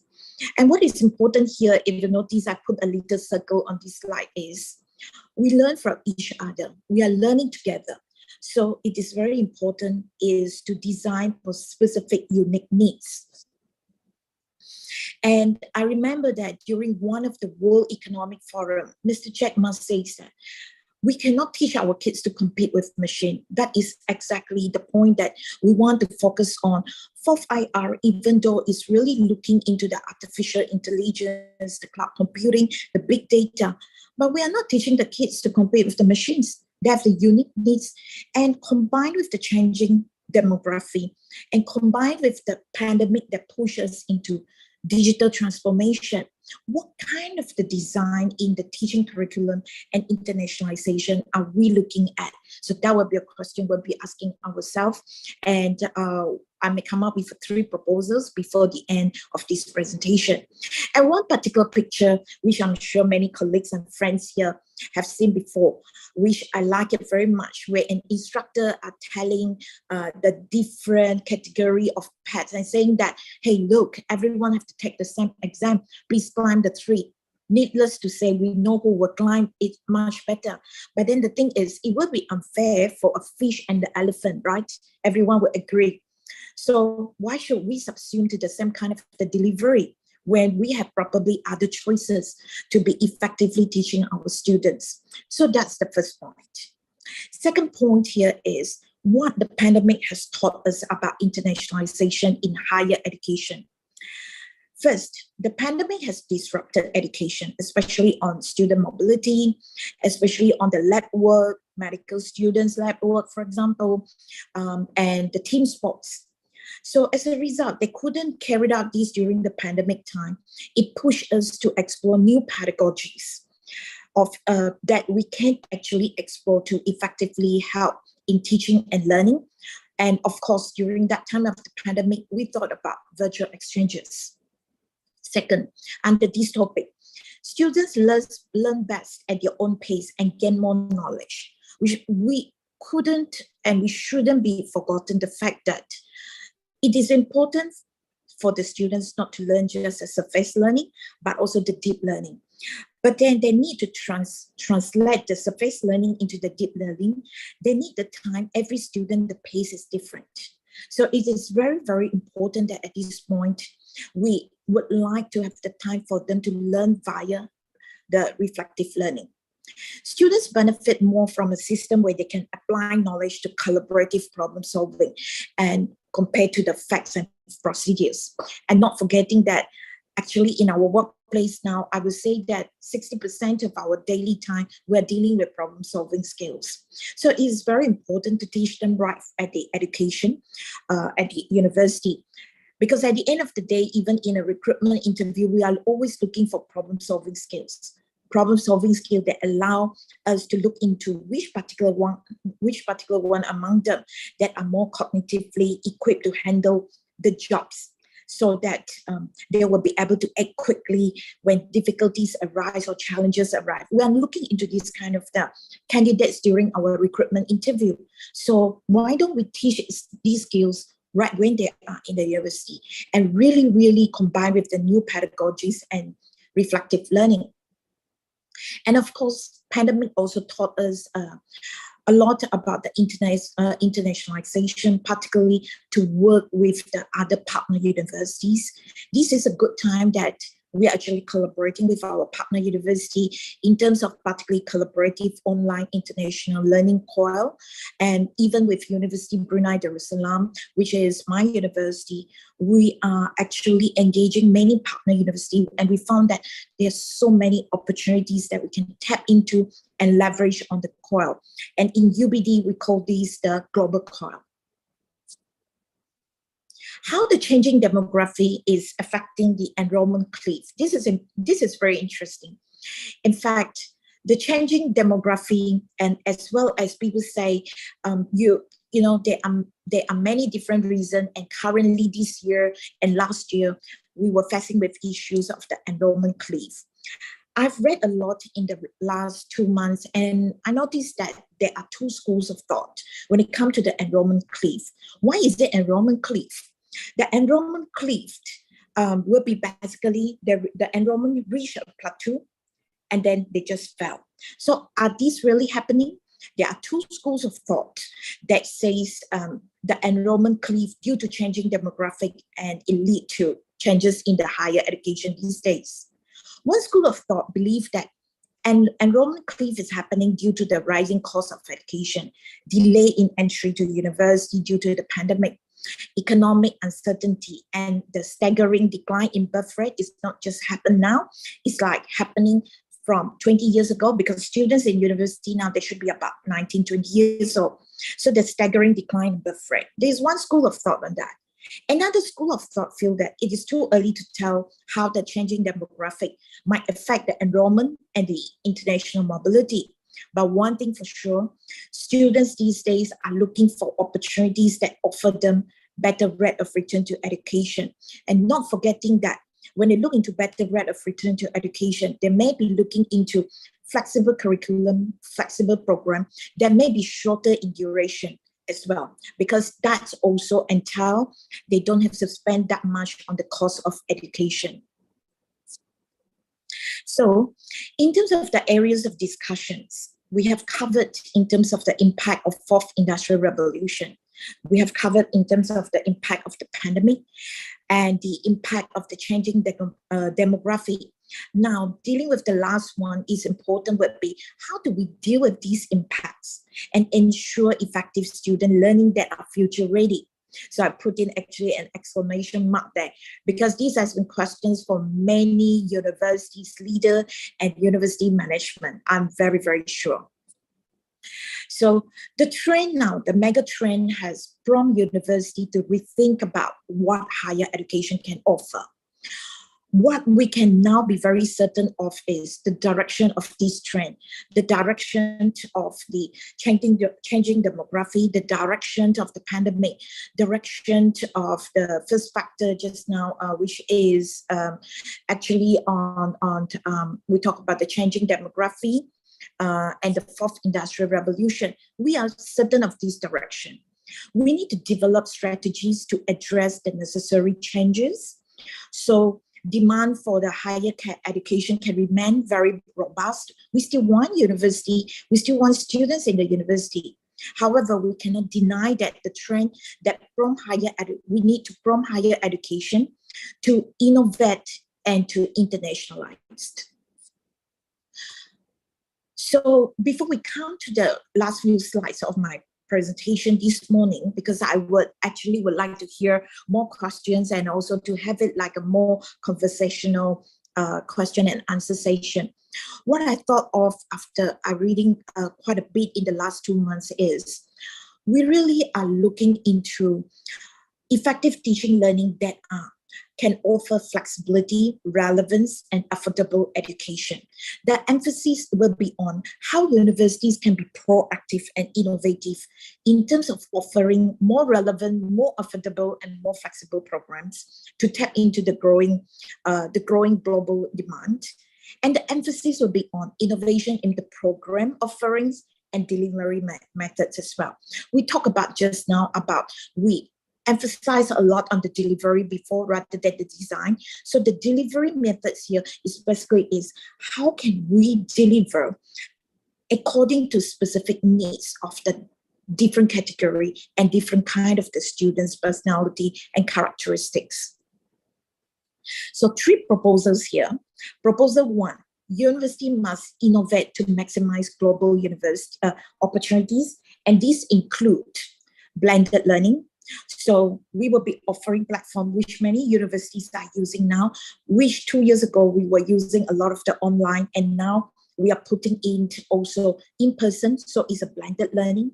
And we are focusing on lifelong learning because we foresee that students now facing with the enrollment cliff, likely we may have students that may not be staying through 3 years, 4 years for undergrad. They probably may go out, come into the education system, go out of education system, but they are not failure.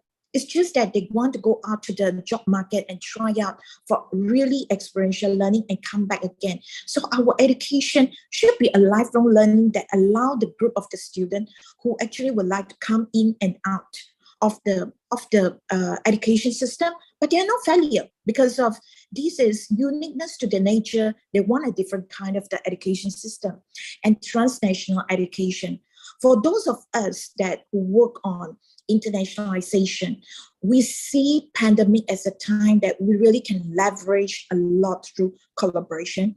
And this is the time that probably we should be looking at how we can establish a joint degree together, a joint program with partner universities. So if school system can establish an accreditation that when the school children go from one country to another country, they acknowledge the curriculum and accreditation. Why can't we do that in the university for the higher education? So that is the important part of proposal 1 for transnational education. I see some questions coming in, and I try to finish the 2 proposals and then we can pick up the question. So the proposal 2 here would be, university must prepare students for the labor market of the future. As Dr. Dante has said, I'm a labor economist and particularly labor econometrics. So I work on actually predicting the skill foresighting and labor market of the future. And one thing that when we are always working on, we're particularly focusing on, we found that just now we talk about students, maybe one group of students may be coming into the university and go out. And for this particular, group of the students, it is important we can establish credit exchanges, micro-credentials.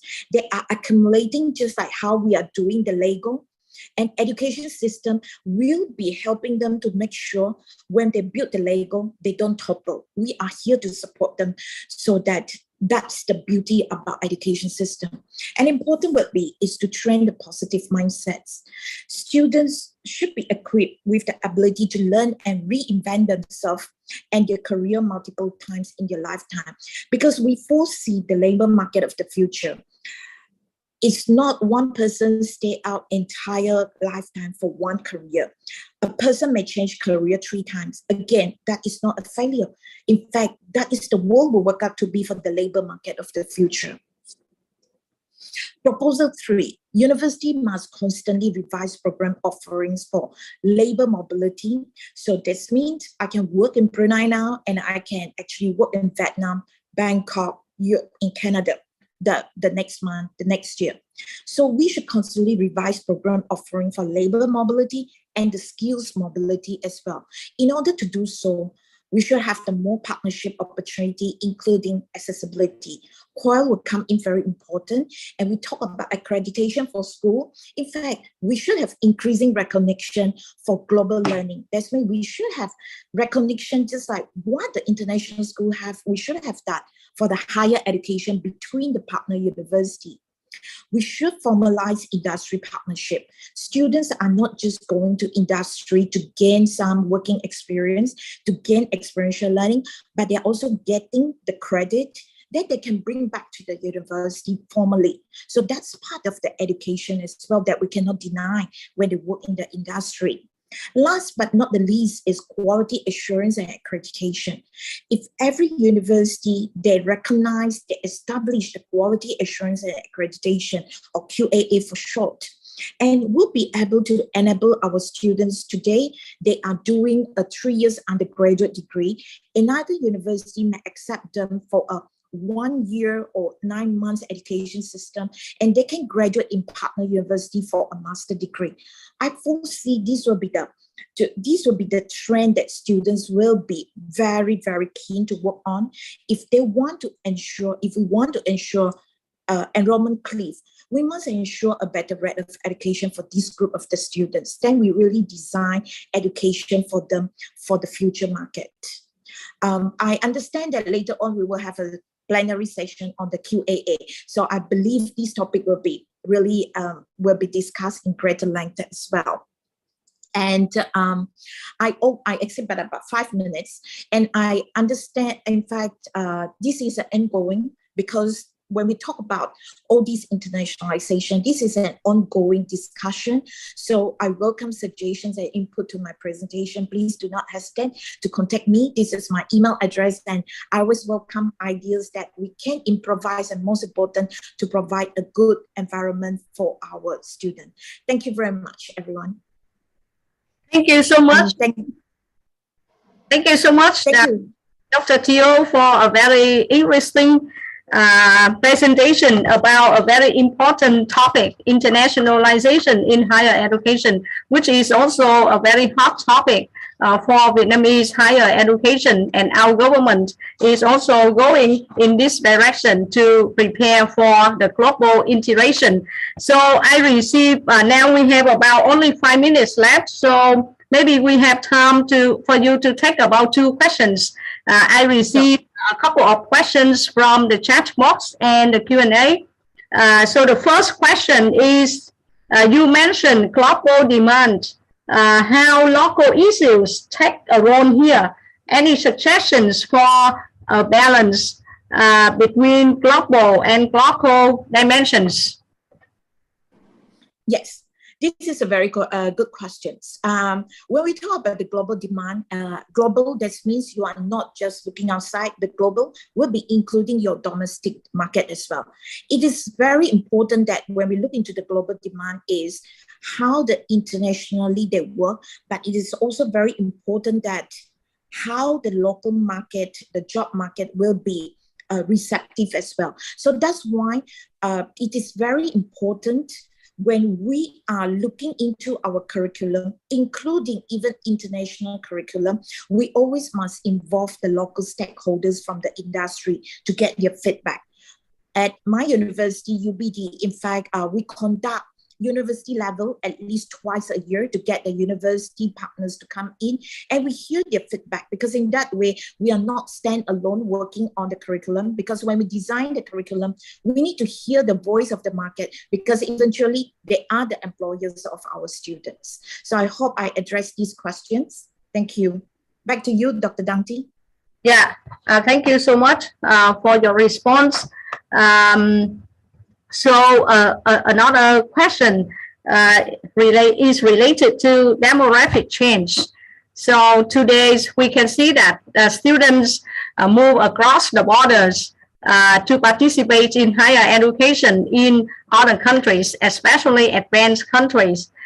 So there's a question about how has your university or your country prepare for demographic change, to be effective and competitive in higher education? Yes, thank you very much. This is a very, very good question. Our country, in fact, our university has constantly prepared for the changing demographic. It's not for Brunei Darussalam, the changing demographic is not as fast as the other country because it's a smaller country. But you do see that the university students are getting, the average age of the university students are getting younger. So when I first joined the university, you see the students probably will be about 21 years old. Now you see 18 and a half to 19 years old as your first year student. So as a result of it would be, the more important we need to entail experiential learning for them. Because the experiential learning, especially cross-border education, it is important to firm up not only formal education. That's why In UBD, we have the discovery year. In our third year education system, we send out 100% of the students out of the classroom, out of the university. They do study abroad, internship, incubation, community outreach program. So it is through this kind of thing that we hope, with the changing mindset, changing land demographic included, we hope that actually will bring them a more positive mindset that I touched on in my earlier presentation. Thank you, Dr. Dante. I hope I answered this and respond to this question. Yeah, thank you so much for your thorough response. There is another question, but I think we run out of time now. So maybe we will type, the organizing committee will type the questions and send it to you later. So thank you so much, Dr. Teo, for a very interesting and helpful presentation. And thank you so much, the participants, for your active involvement in this section. Thank you all. Now, thank you very much. Yeah, I'm giving the floor back to Thảo. Thảo, please. Thank you. Thank you very much, Dr. Joyce, for your wonderful presentation, and Dr. Ngọc Lan for your great moderation in this section. Distinguished guests, ladies and gentlemen, to move on for this section, we are going to explore the issues related to the topic quality assurance and accreditation. Now, I would like to welcome again Dr. Joyce Delsinyan, Assistant Vice Chancellor and Vice President of Global Affairs in University Brunei Darussalam, to be the moderator of this section. And may I also introduce to you the distinguished speakers who will join this panel. First, Dr. Christina Signo, Associate Professor 5, the Campus Administrator in Cavite State University in the Philippines, and Ms. Trần Hoài Bảo, Director of Quality Assurance, Eastern International University in Vietnam, who will be presenter of the paper. And we also welcome Associate Professor Dr. Lê Văn Hảo, Head Academic Excellence Unit, Eastern International University, will be the co-author. During their presentations, if you have any questions for our speakers, please type your questions in the Q&A box. Thank you very much. Now, Dr. Joyce, welcome again. The floor is yours. Thank you very much, Ms. Dao. Thank you again for all the support. Good morning to all again. And this morning we have two exciting topics for the plenary session. First presentation title is with the title called Exemplary Practices in Program Accreditation, a Shared Culture Model in Quality Assurance Management. The first presenter, as Ms. Tao has introduced to us, she is Dr. Christina M. Signo, Associate Professor and Campus Administrator of the Cavite State University in the Philippines. Dr. Christina Signo is a graduate of Bachelor of Arts and Master of Arts in Communications of Arts from the University of the Philippines, Los Manios, and she is a PhD candidate in communication at University of the Philippines, Diliman, which I've visited before. And she has completed a PhD in education management at the La Salle University in Dasmariñas, which again is the La Salle University is our partner university. I've been that campus, and so I feel particularly close to Dr. Christina as a result of that.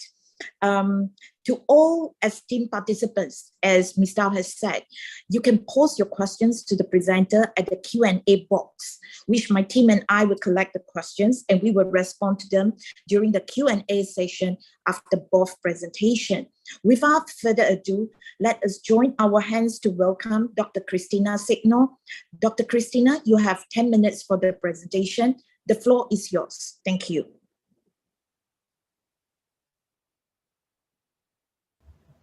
Good morning, everyone. I'm pleased to present my paper, and it's titled Exemplary Practices in Program Accreditation, a Shared Culture Model in Quality Assurance Management. I am Dr. Christina M. Signo, and I am from Cavite State University, Philippines. As we all know, the current educational landscape demands that graduates are equipped with international standards to compete and to be at par with global standards. The Commission on Higher Education issued memorandum orders directing higher education institutions to adopt measures ensuring quality delivery of products and services to all stakeholders. So this paper focuses on the implementation of program accreditation procedures as a potent tool in measuring compliance to quality standards, and also the findings of the study will provide input to the model of quality assurance management for higher education institutions. So for the study objectives, of course, you want to determine the exemplary practices in program accreditation as inputs to the development of a quality assurance model for higher education institutions. Also on the following aspects, including the demographic profile of the participants in terms of age, sex, educational attainment, length of service, and the number of times engaged in accreditation. Also, we'd like to know the extent of implementation of quality assurance procedures, as well as the problems encountered in accreditation, the best practices or the exemplary practices, and of course, the model of quality assurance system in the university. So what are the research design? For this study, I used descriptive evaluative model in knowing the profile of the participants, the extent of implementation of accreditation procedures, and the problems encountered, as well as the best practices encountered or adopted by the participants. The participants are 47 administrative council members, or the officials of the university, and 295 permanent faculty members. For data gathering procedure, I employed survey, focus group discussion, and key informant interview. For the demographic profile of the participants, so for the purpose of discussion, we will call the administrative council members, the administrators, and the permanent faculty members as faculty members.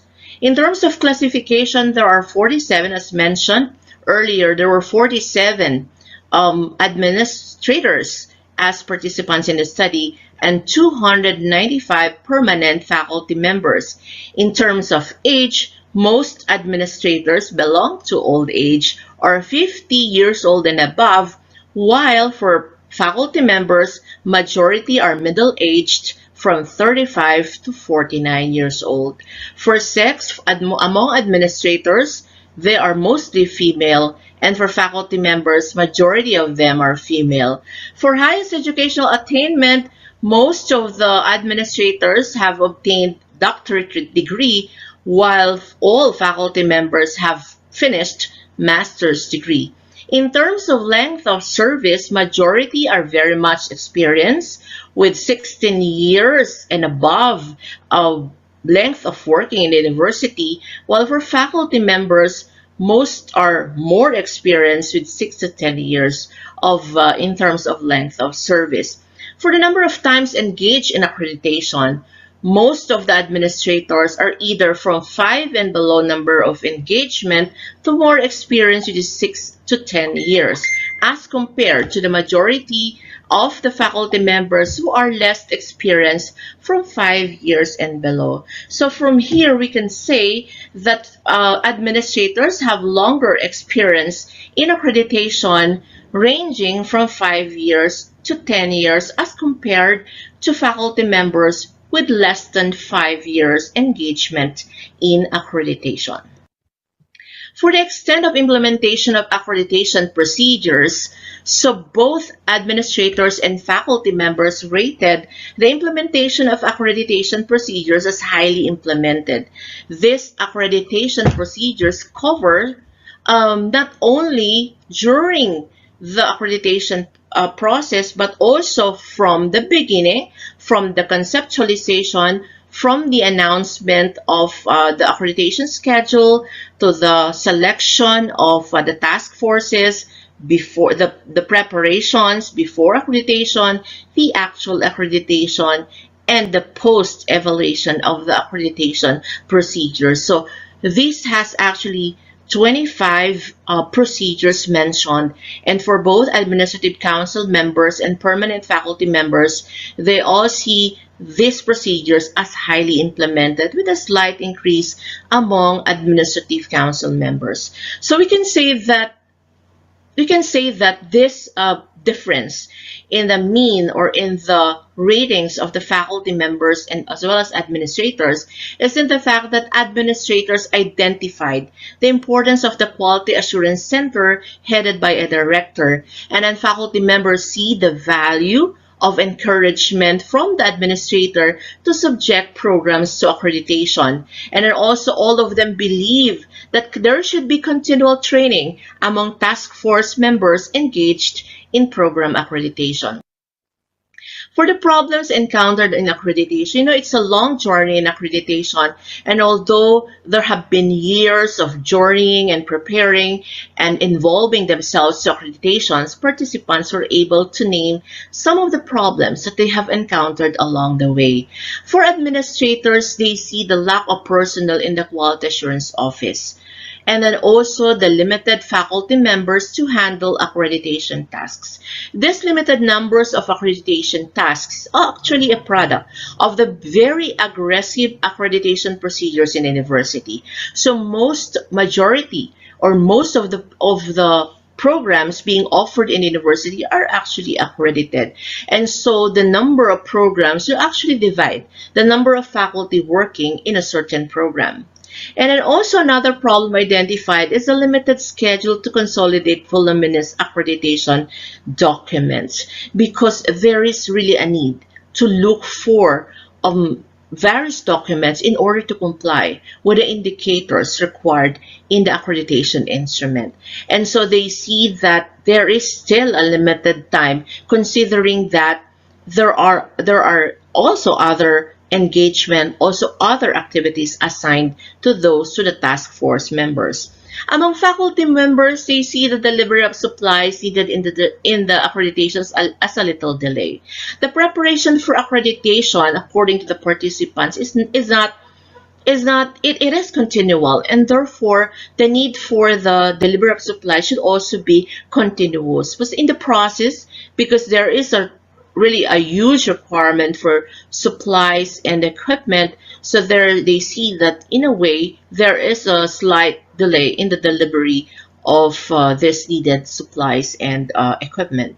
And also, just like the administrators, they see the lack of personnel in the Quality Assurance Office. The Quality Assurance Office is very important because it is the repository of the most of the documents required, and therefore the availability of people to counter and to cover the accreditation needs would mean a lot to both administrators and faculty members. And of course, the unforeseen budget requirements in accreditation, although everything is planned. But during accreditation, they see that there are still unforeseen expenses that has to be addressed in order for the entire process to be successful. But knowing that there are problems in accreditation, I think the best deal there is that the university was able to succeed and to journey in the many accreditations that have been part of the entire university. And not only are the problems there, but also the exemplary practices in accreditation. These are the best practices in accreditation. And then if the participants would sum it into a single statement, it would be the efficient and effective use of management resources. But this is quite big, because when you discuss management resources, it will not only focus on the human resource, but also with the financial, the material, and the information resource. Now, while the participants acknowledge that human resource is the most important resource, as they are the ones working for accreditation, they see that strategic leadership is vital in the entire accreditation process. The vision of the leader, the vision of someone who is directing the entire accreditation process. Likewise, it is important to take note that the participants identified the commitment of faculty members in doing their assigned tasks. You see, faculty members have various assignments and accreditation is just one, but they were able to squeeze in because of the belief that accreditation is important not only for the university but for all the stakeholders. Another very important human resource is the presence of the director in the Quality Assurance Center who sees that everything is well directed and that accreditation process moves and takes place based on the plan and target of the university. And then likewise, under the wing of the Quality Assurance Coordinator and the strong support is the presence of the Internal Assessment Board, or the Internal Assessment Board, wherein they conduct self-survey to assure that all documents for accreditation are ready and they will succeed the accreditation. But that not only the human resources are important, but also the financial resource. So what is that? So it should be the budget for accreditation should be earlier planned, that it should be included in the university financial plan. So the budget, the list, and all the things that has to be there for accreditation should be procured in order for the committee involved should find all the supplies and equipment in order. Aside from that, the material resource. One of the important aspects to be noted here is the importance of data management, because as we earlier mentioned, there is really a need to have a data bank in order for the accreditation task force not to always look for the documents that are required, but there should be efficiency in document collection. And I see that among faculty members, among the task forces who have been into accreditation, there is really the need for an efficient data record management should always be there. And of course, since because part of the accreditation and two areas in accreditation deal with the need for laboratories and facilities, there's the adequacy of this equipment and facilities should always be there. And then lastly is the information resource. So according to participants, the regular conduct of orientation and reorientation to inform and to remind all the participants of the importance of accreditation should always be present. At the same time, while the orientation before the conduct of accreditation is important, post-accreditation conferences is equally important. The accreditation task force and all those involved in accreditation must be informed of the result of accreditation and what else have to be done in order to make the future accreditation successful. And last but not the least, the participants acknowledge the need for effective communication. It is the heart of accreditation because it is not easy, it is long, it requires a lot of work. Effective communication could mean a lot because direction, proper instruction would mean a lot for the ease in all the procedures that have to be taken in order to make the entire procedure successful. And so all these results input in the model of quality assurance management that is to be presented today. So we call this a shared culture model in quality assurance management. So why is this shared?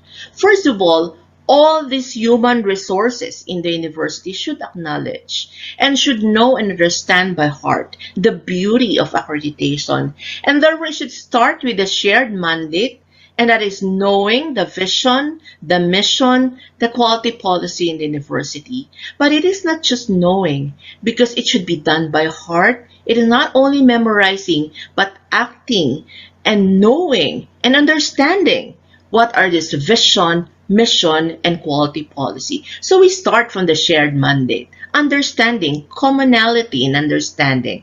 And then as we go towards the journey in accreditation, we have shared standards. We know exactly what we want. We know the efficiency and the importance of the efficiency and of the resources, and have named them. I have named all this for the human resource, the financial resource, the material resource, and the information resource. All this would pull together to form the shared standards or the exemplary standards in accreditation. Now, from the movement of the shared mandate to shared standard, now we go to the quality assurance management culture of the university, which is a shared culture. This means that everyone, all the stakeholders, all the members of the academic community, and those involved in accreditation share a commonality in understanding, a commonality in target, that accreditation is a tool for a quality assurance management, aiming the same, targeting the same, the inclusivity, and knowing the importance of accreditation process through a shared mandate, shared standard, and a shared culture of quality assurance management. And for our conclusion or recommendation, we say that the Administrative Council and the permanent faculty members' demographic profile provides benchmark information contributing to defining the quality assurance management culture of the university. The extent of implementation of accreditation procedures is critical as it provides insights on the status of quality assurance activities in the university. The existence of problems in accreditation offer a portable framework to better improve the university quality assurance management and the entire quality assurance environment. The CVSU quality assurance management culture elaborates on the shared mandates and the interrelationship of various components. The quality assurance management culture may serve as future reference in other quality assurance activities. And that's all for today. Thank you very much. Salamat po. This is Dr. Cristina M. Signo from Cavite State University. Thank you very much, Dr. Christina, for sharing your thoughts on the program accreditation. We'll now move on to the second presentation with title Proposing Standards for Managing Internal Quality Assurance Activities in Vietnamese Universities. The presenters are Ms. Chan Ho Bao, Director of Quality Assurance Eastern International University in Vietnam, and Associate Professor Dr. Lê Van Hao, Head of Academic Excellence Unit of Eastern International University, Vietnam. Ms. Chan graduated in Machinery Design Engineering in 2006, followed by a Master in Mechanical Engineering in Ho Chi Minh City University of Technology and Education in 2009. She is now a PhD student at the Faculty of Education, Ho Chi Minh City University of Social Sciences and Humanities. Her area of higher education expertise is quality assurance and accreditation. The co-presenter is Associate Professor Hao.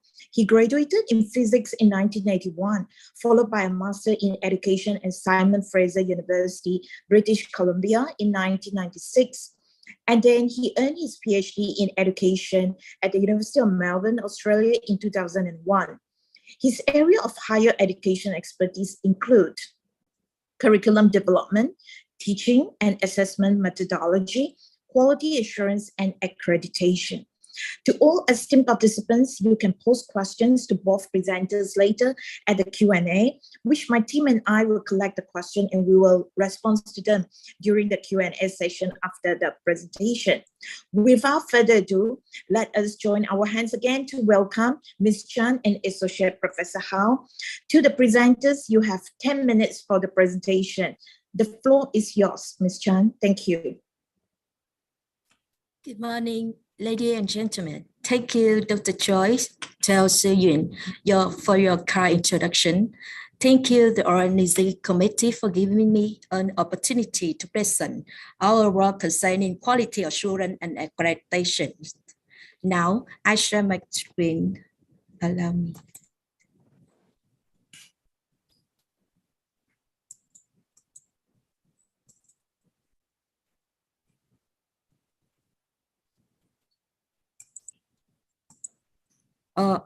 Can you see my screen, Dr. Joyce? Yes, Ms. Chan, we can see, or do you want to enlarge it? Okay. Yes, that's good. Thank you, Ms. Chan. Yes. Today I'm here to present to you about proposing standard for managing internal quality assurance activity in Vietnamese university. My name is Bảo Trần. I have been working at the Eastern International University. The core speaker with me today is Professor Lê Văn Hảo. My presentation today is in 5 parts: summary, introduction, research situation and status of IQA system in Vietnamese university, robust criteria, and how to use the criteria. There will be time for question and answer at the end of the presentation. I would start with some general information about IQA. There are many methods to operate an IQA system of a university and its activity, which normally based on standards and regulations established by educational organizations. Vietnam is undergoing a radical and comprehensive change in the education system. Therefore, standardized design and activity and quality of educational institution is important and necessary. So we should check the standard for managing internal quality assurance activity in the Vietnamese universities based on document and research analysis together with practical experiences. One of common trend of education system in the interaction process is standardization. Vietnam is also to that trend, and many university, college, vocational school, and high school do not use standard to manage, but to evaluate their educational activities. As you know, there are many approaches for IQA to all the standards and regulation of education organizations around the world, such as European Association for Quality Assurance in Higher Education with 10 criteria, Internal Quality Assurance by Network Asian Pacific Quality, including 7 principles. Internal Quality Assurance according to the targets ASEAN University Network consists 11 criteria and standards of guidelines for quality assurance within applicable higher education include 13 criteria. And next are the detailed standard framework and criteria about IQA of educational organizations around the world. Well, I'll tell you about internal standards now.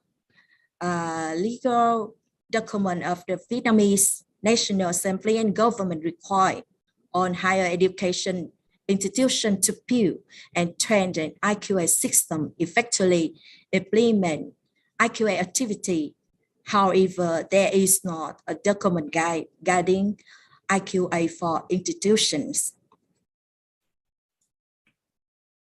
Now I'd like to move to research situation and status of IQA system in Vietnamese university.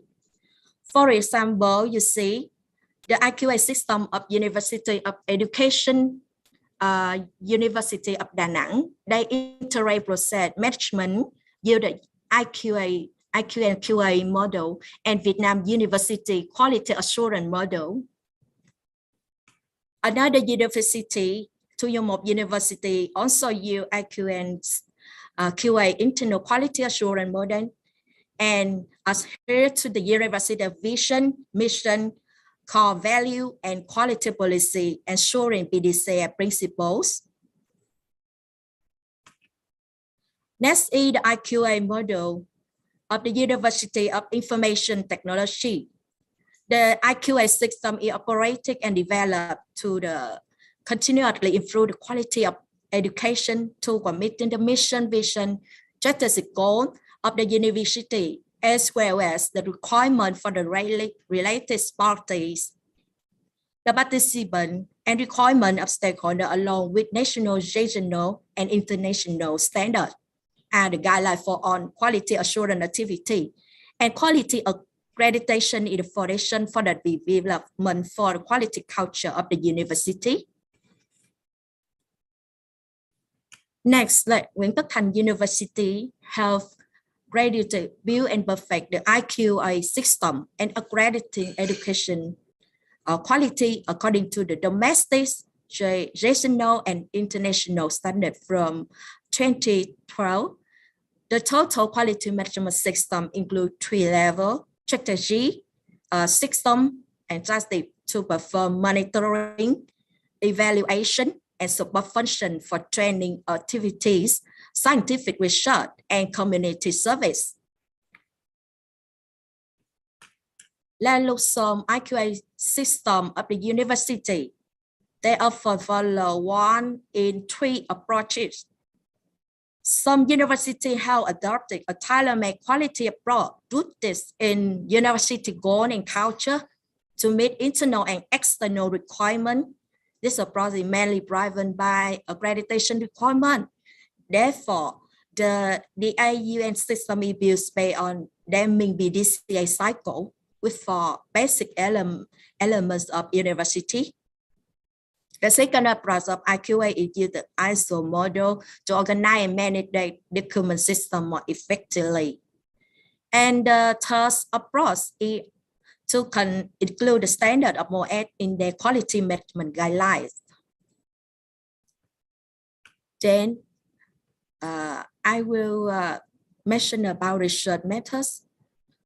We in the study research and robust and effectively internal quality assurance model for university in Ho Chi Minh City to improve the quality of education conducted by the Institute of Education Research, Ho Chi Minh City University of Education, learn about the challenges and barriers that higher education institutions in Ho Chi Minh City have been facing the process in implementing IQA activity. They consider the content inside and outside the university, and they stay on the vision, mission, and information management to carry out on of the activity of the university, and they follow the assurance quality AU and QA. Yeah, we use literature analysis on higher education accreditation standard and policy on IQA. Article published internationally and domestically with proposal and recommendation of system operate and implementation of IQA activity of university to propose set of standards to support the management of IQA activity in Vietnamese university. Firstly, I would like to turn to Vietnam abroad. Currently, MOS is gradually approaching how to perform quality accreditation according to IQA, IU and QA. MOS has applied a set of standards for quality accreditation for training program and internal institution according to IU and QA. The criteria of the standards are evaluated on a 7-level rating scale, from unsatisfactory to excellent performance, reaching the level of the world leading education institution.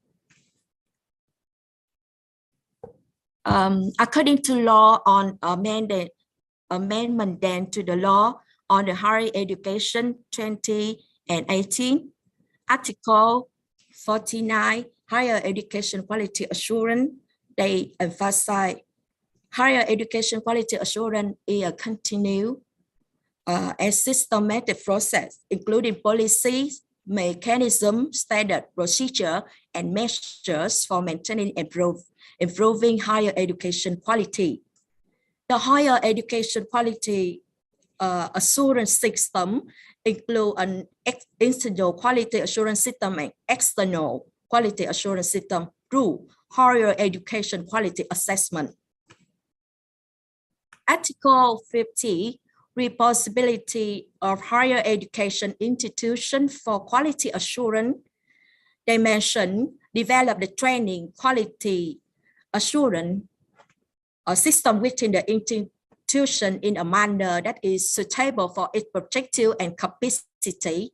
Develop policy and plan for higher education quality assurance, and assess and improve training quality on its own initiative to have the institution and its training program undergo periodic assessment.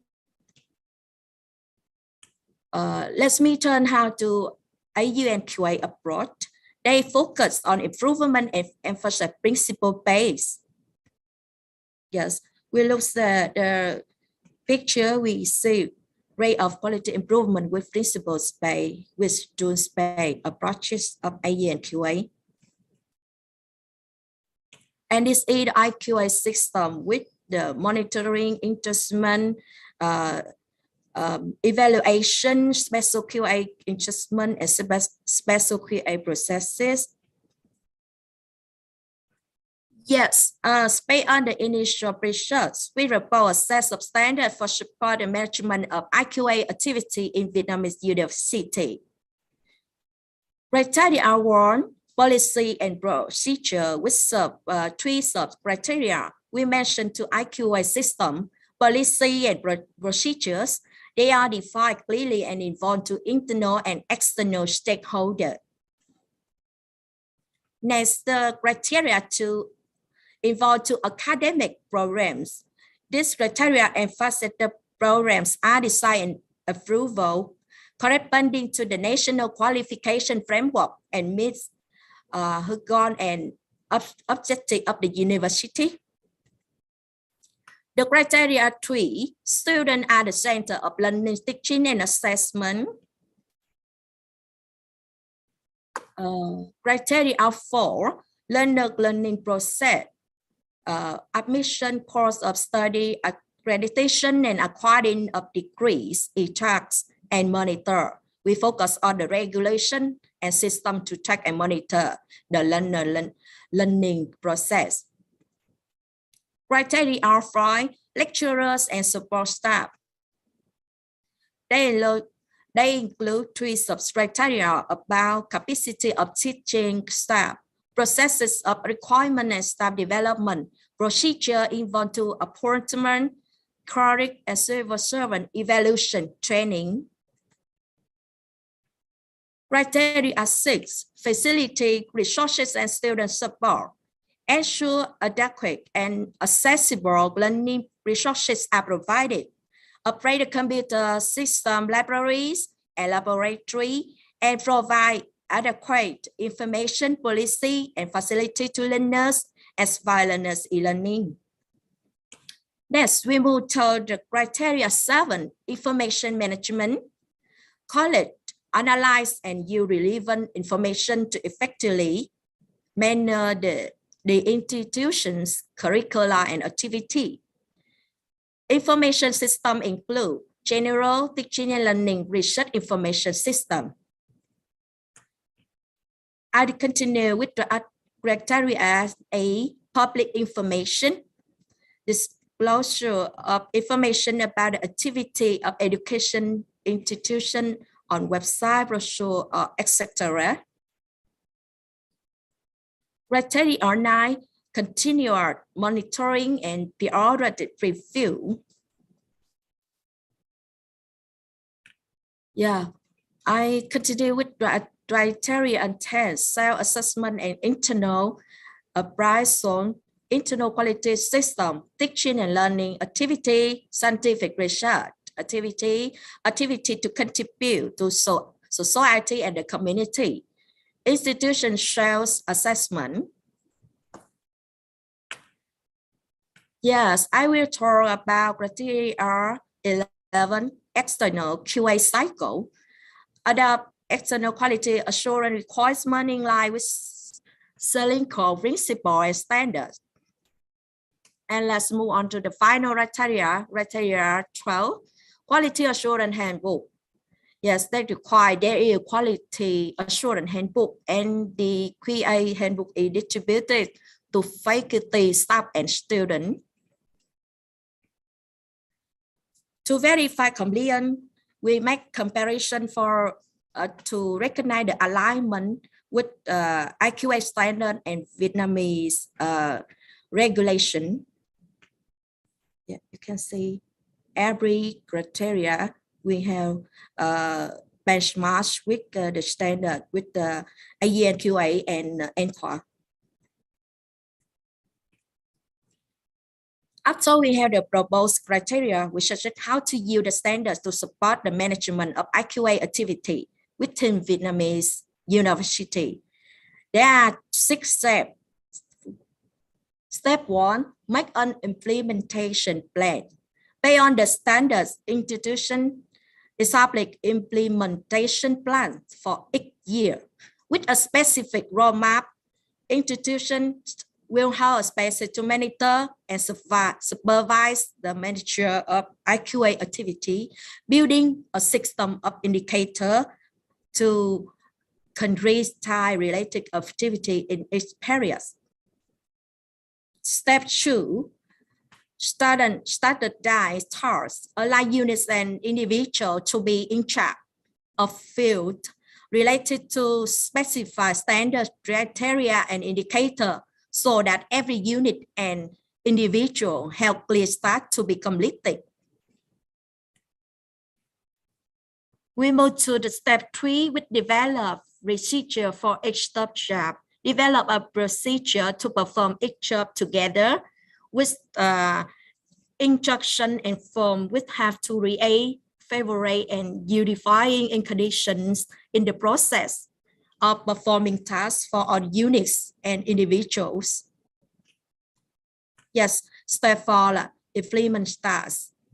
In the process of implement tasks, unit and individual needs to stay on the work procedure that have been developed and issued during the implementation review and supervision are provided to ensure that on-sites are carried out in accordance with the established process to ensure the result of product meet quality standard.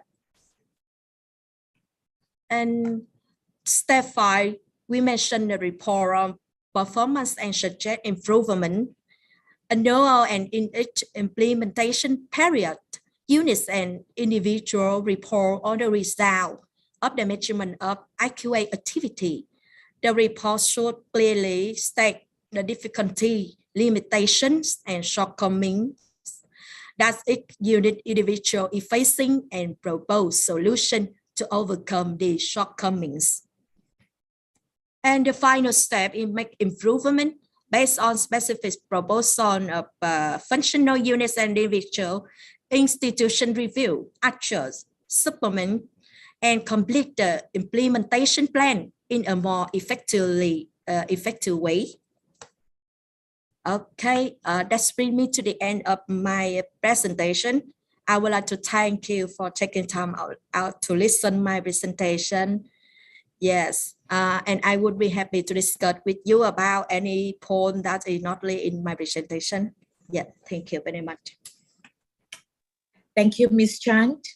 Ho Chi Minh City and Da Nang City happen to be the 2 cities that I like to visit in Vietnam. And thank you for the feel of like I'm in Vietnam now.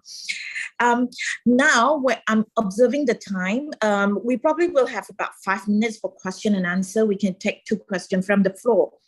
I noticed a number of questions. So in the interest of time, I actually combined the questions together.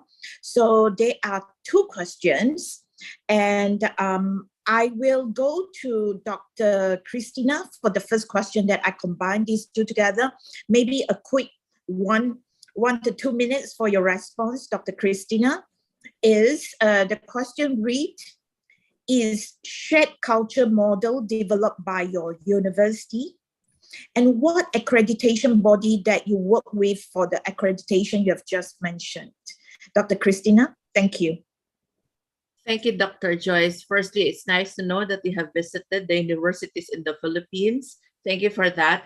And to answer the question, the shared culture model is actually a product of the long journey of the university's long journey in accreditation. So it's really intended for program accreditation only. And to your question on the accrediting agency, it's the AACUP, that's Accrediting Agency of Chartered Colleges and Universities in the Philippines, being the university as a state university. Thank you. Thank you, Dr. Christina, for the very succinct response. In fact, those were the two questions raised by two different audience. I hope that addressed the question to the audience as well. And the second question, again, Ms. Chan, I combined the question together. There are two questions by two different individuals. First question say, is IQA now a compulsory measure for all Vietnamese universities?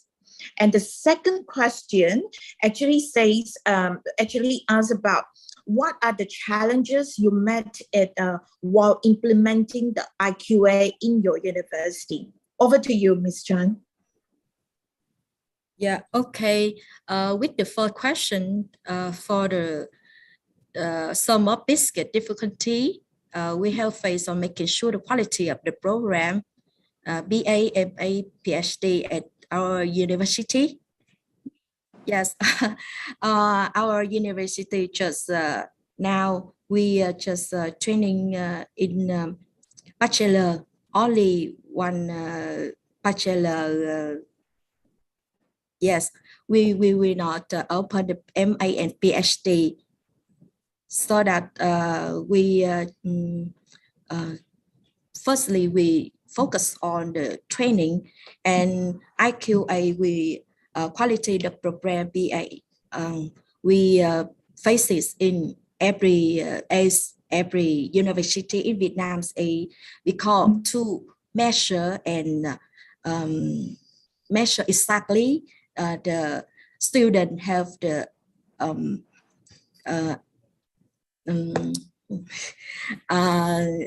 outstanding, for example, okay, we make a figure difficulty to measure the learning outcome. Yes, learning outcome of student when they are graduation from our university, and our university just train one BA on education. Yes. So basically is the challenges that the one of the participants was asking is, so basically is quite, one of the challenges is to measure the learning outcome for the bachelor program. Is that what you share, Ms. Chan? Yeah. Now, our program in our university, we can measure by many methods, such as following to the curricular, the lesson, the evaluation after ending the course, ending the objective, and we have to make the survey to student and stakeholder inside and outside the university to get the feedback, the information, and is to indirect to measure the learning outcome of our student. Yes, and when we decide a academic program, we use the rubric. We use the rubric exactly for the methods, for the evaluation methods. In each every week, it is present clearly in the curriculum. Yes. Thank you very much, Ms. Chan. I also saw a remark saying that Mr. Nguyen has said, thank you. You have addressed that question that he has raised earlier. Thank you. Thank you to both the esteemed speakers for your very prompt and I sorry have to push both of you for the responses as well due to the time. Thank you to both the esteemed speakers for your interesting and very engaging presentation. We also thank all participants. I've seen so many questions coming in. We also thank all participants for your questions this morning. Quality assurance and accreditation, or QAA, is an important topic for educators like us because it helps advance standard and promote excellence. It provides the means for ongoing self-assessment and continuous advancement improvement. It also helps the reputation and create public accountability for our academic program. The list can go on and on because QAA offers so many benefits like what both presenters they have shared with us earlier. So please join me once again to everyone to give, even though we are virtually, please join me once again everyone to give a round of big applause to both the esteemed speakers. Again, thank you. And thank you for our wonderful and esteemed presenters this morning. And despite the time, both of you presented so well. I've learned so much from both of you with regards to the topic on QAA. Thank you very much as well to the organizing committee to invite me as moderator of this session. And I hand over the floor now to Ms. Tao, wishing everyone a good day ahead. Thank you. Over to you, Ms. Tao. Thanks. Thank you. Thank you very much, Dr. Joyce, for your skillful moderation, as well as thank you, Dr. Christina and Signal and Mr. Hoibaut for your sharing. Ladies and gentlemen, welcome you to the closing ceremony of the International Conference on Innovative Leadership and Management in Higher Education, Global Trends and Practices in the Post-COVID-19 Pandemic. During 1.5 days, with 10 sessions, including 4 keynote speeches and 6 plenary sections, we have had great opportunities for listening to different perspectives, ideas, experiences, and research information about leadership and management in higher education in the pandemic from more than 25 international speakers and Vietnamese speakers who are leaders, expertise, and researchers in the field. Distinguished guests, ladies and gentlemen, although we really don't want to, but it's time to come to our closing ceremony for the conference. Now it is my great honor to invite Dr. Hồ Thanh Mỹ Phương, Director of SEAMEO RETRAC in Vietnam, to deliver the closing remarks. Thank you, Ms. Thao. Distinguished keynote speakers, plenary speakers, moderators, and participants. Ladies and gentlemen, our annual International Conference 2022 is now coming to the end.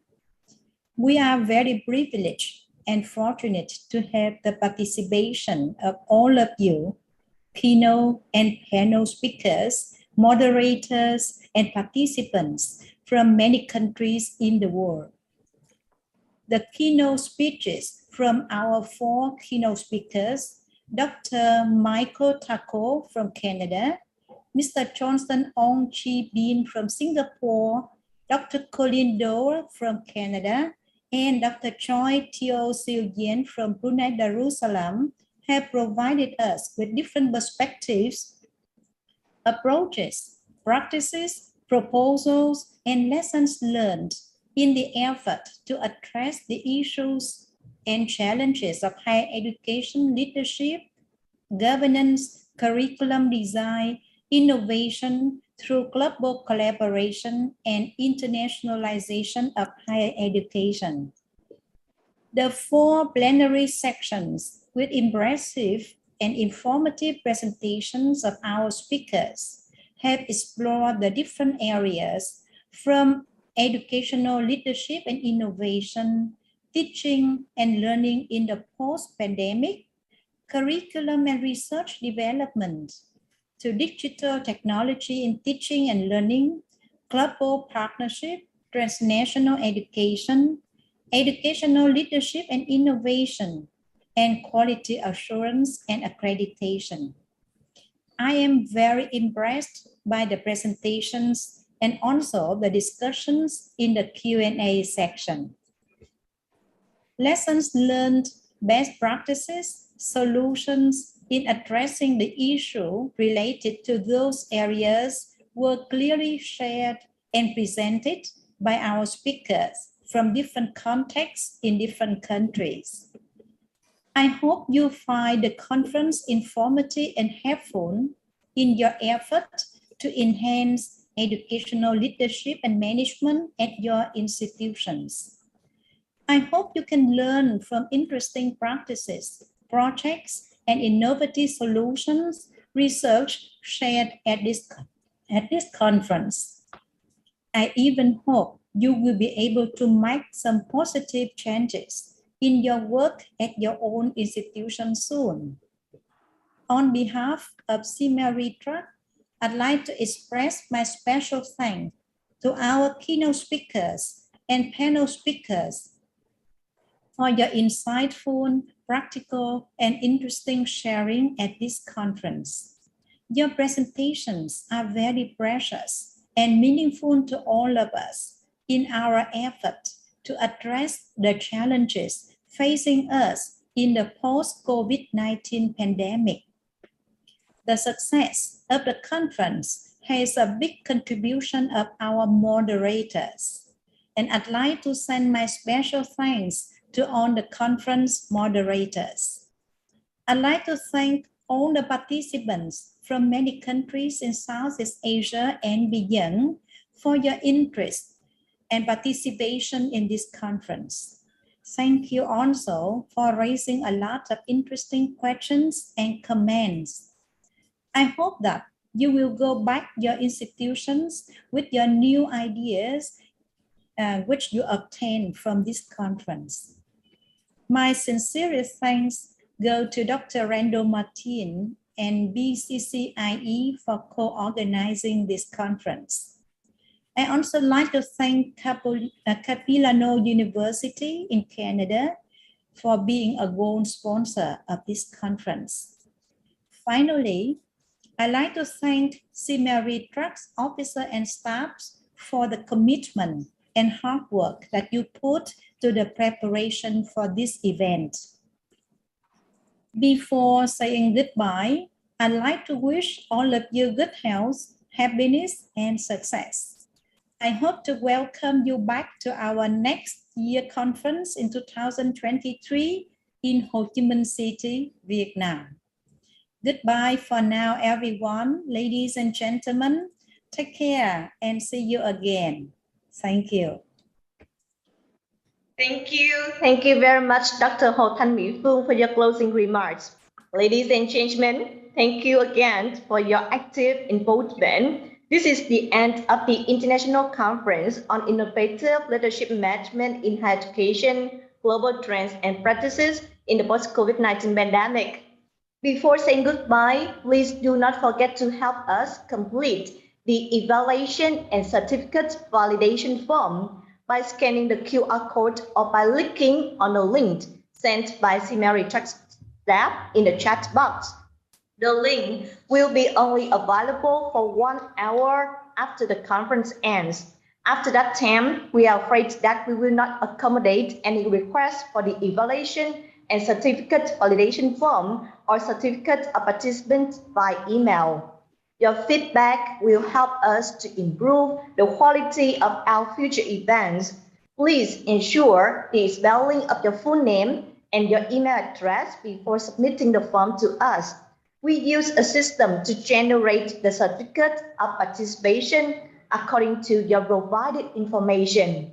We are sorry for not being able to fix the certificate after sending it. And please check your email for any updates from us. Your e-certificate of participation will be sent to you by email as soon as possible within 1 month. For any inquiries, please feel free to contact us by email internationalconference2022@vncmail.org.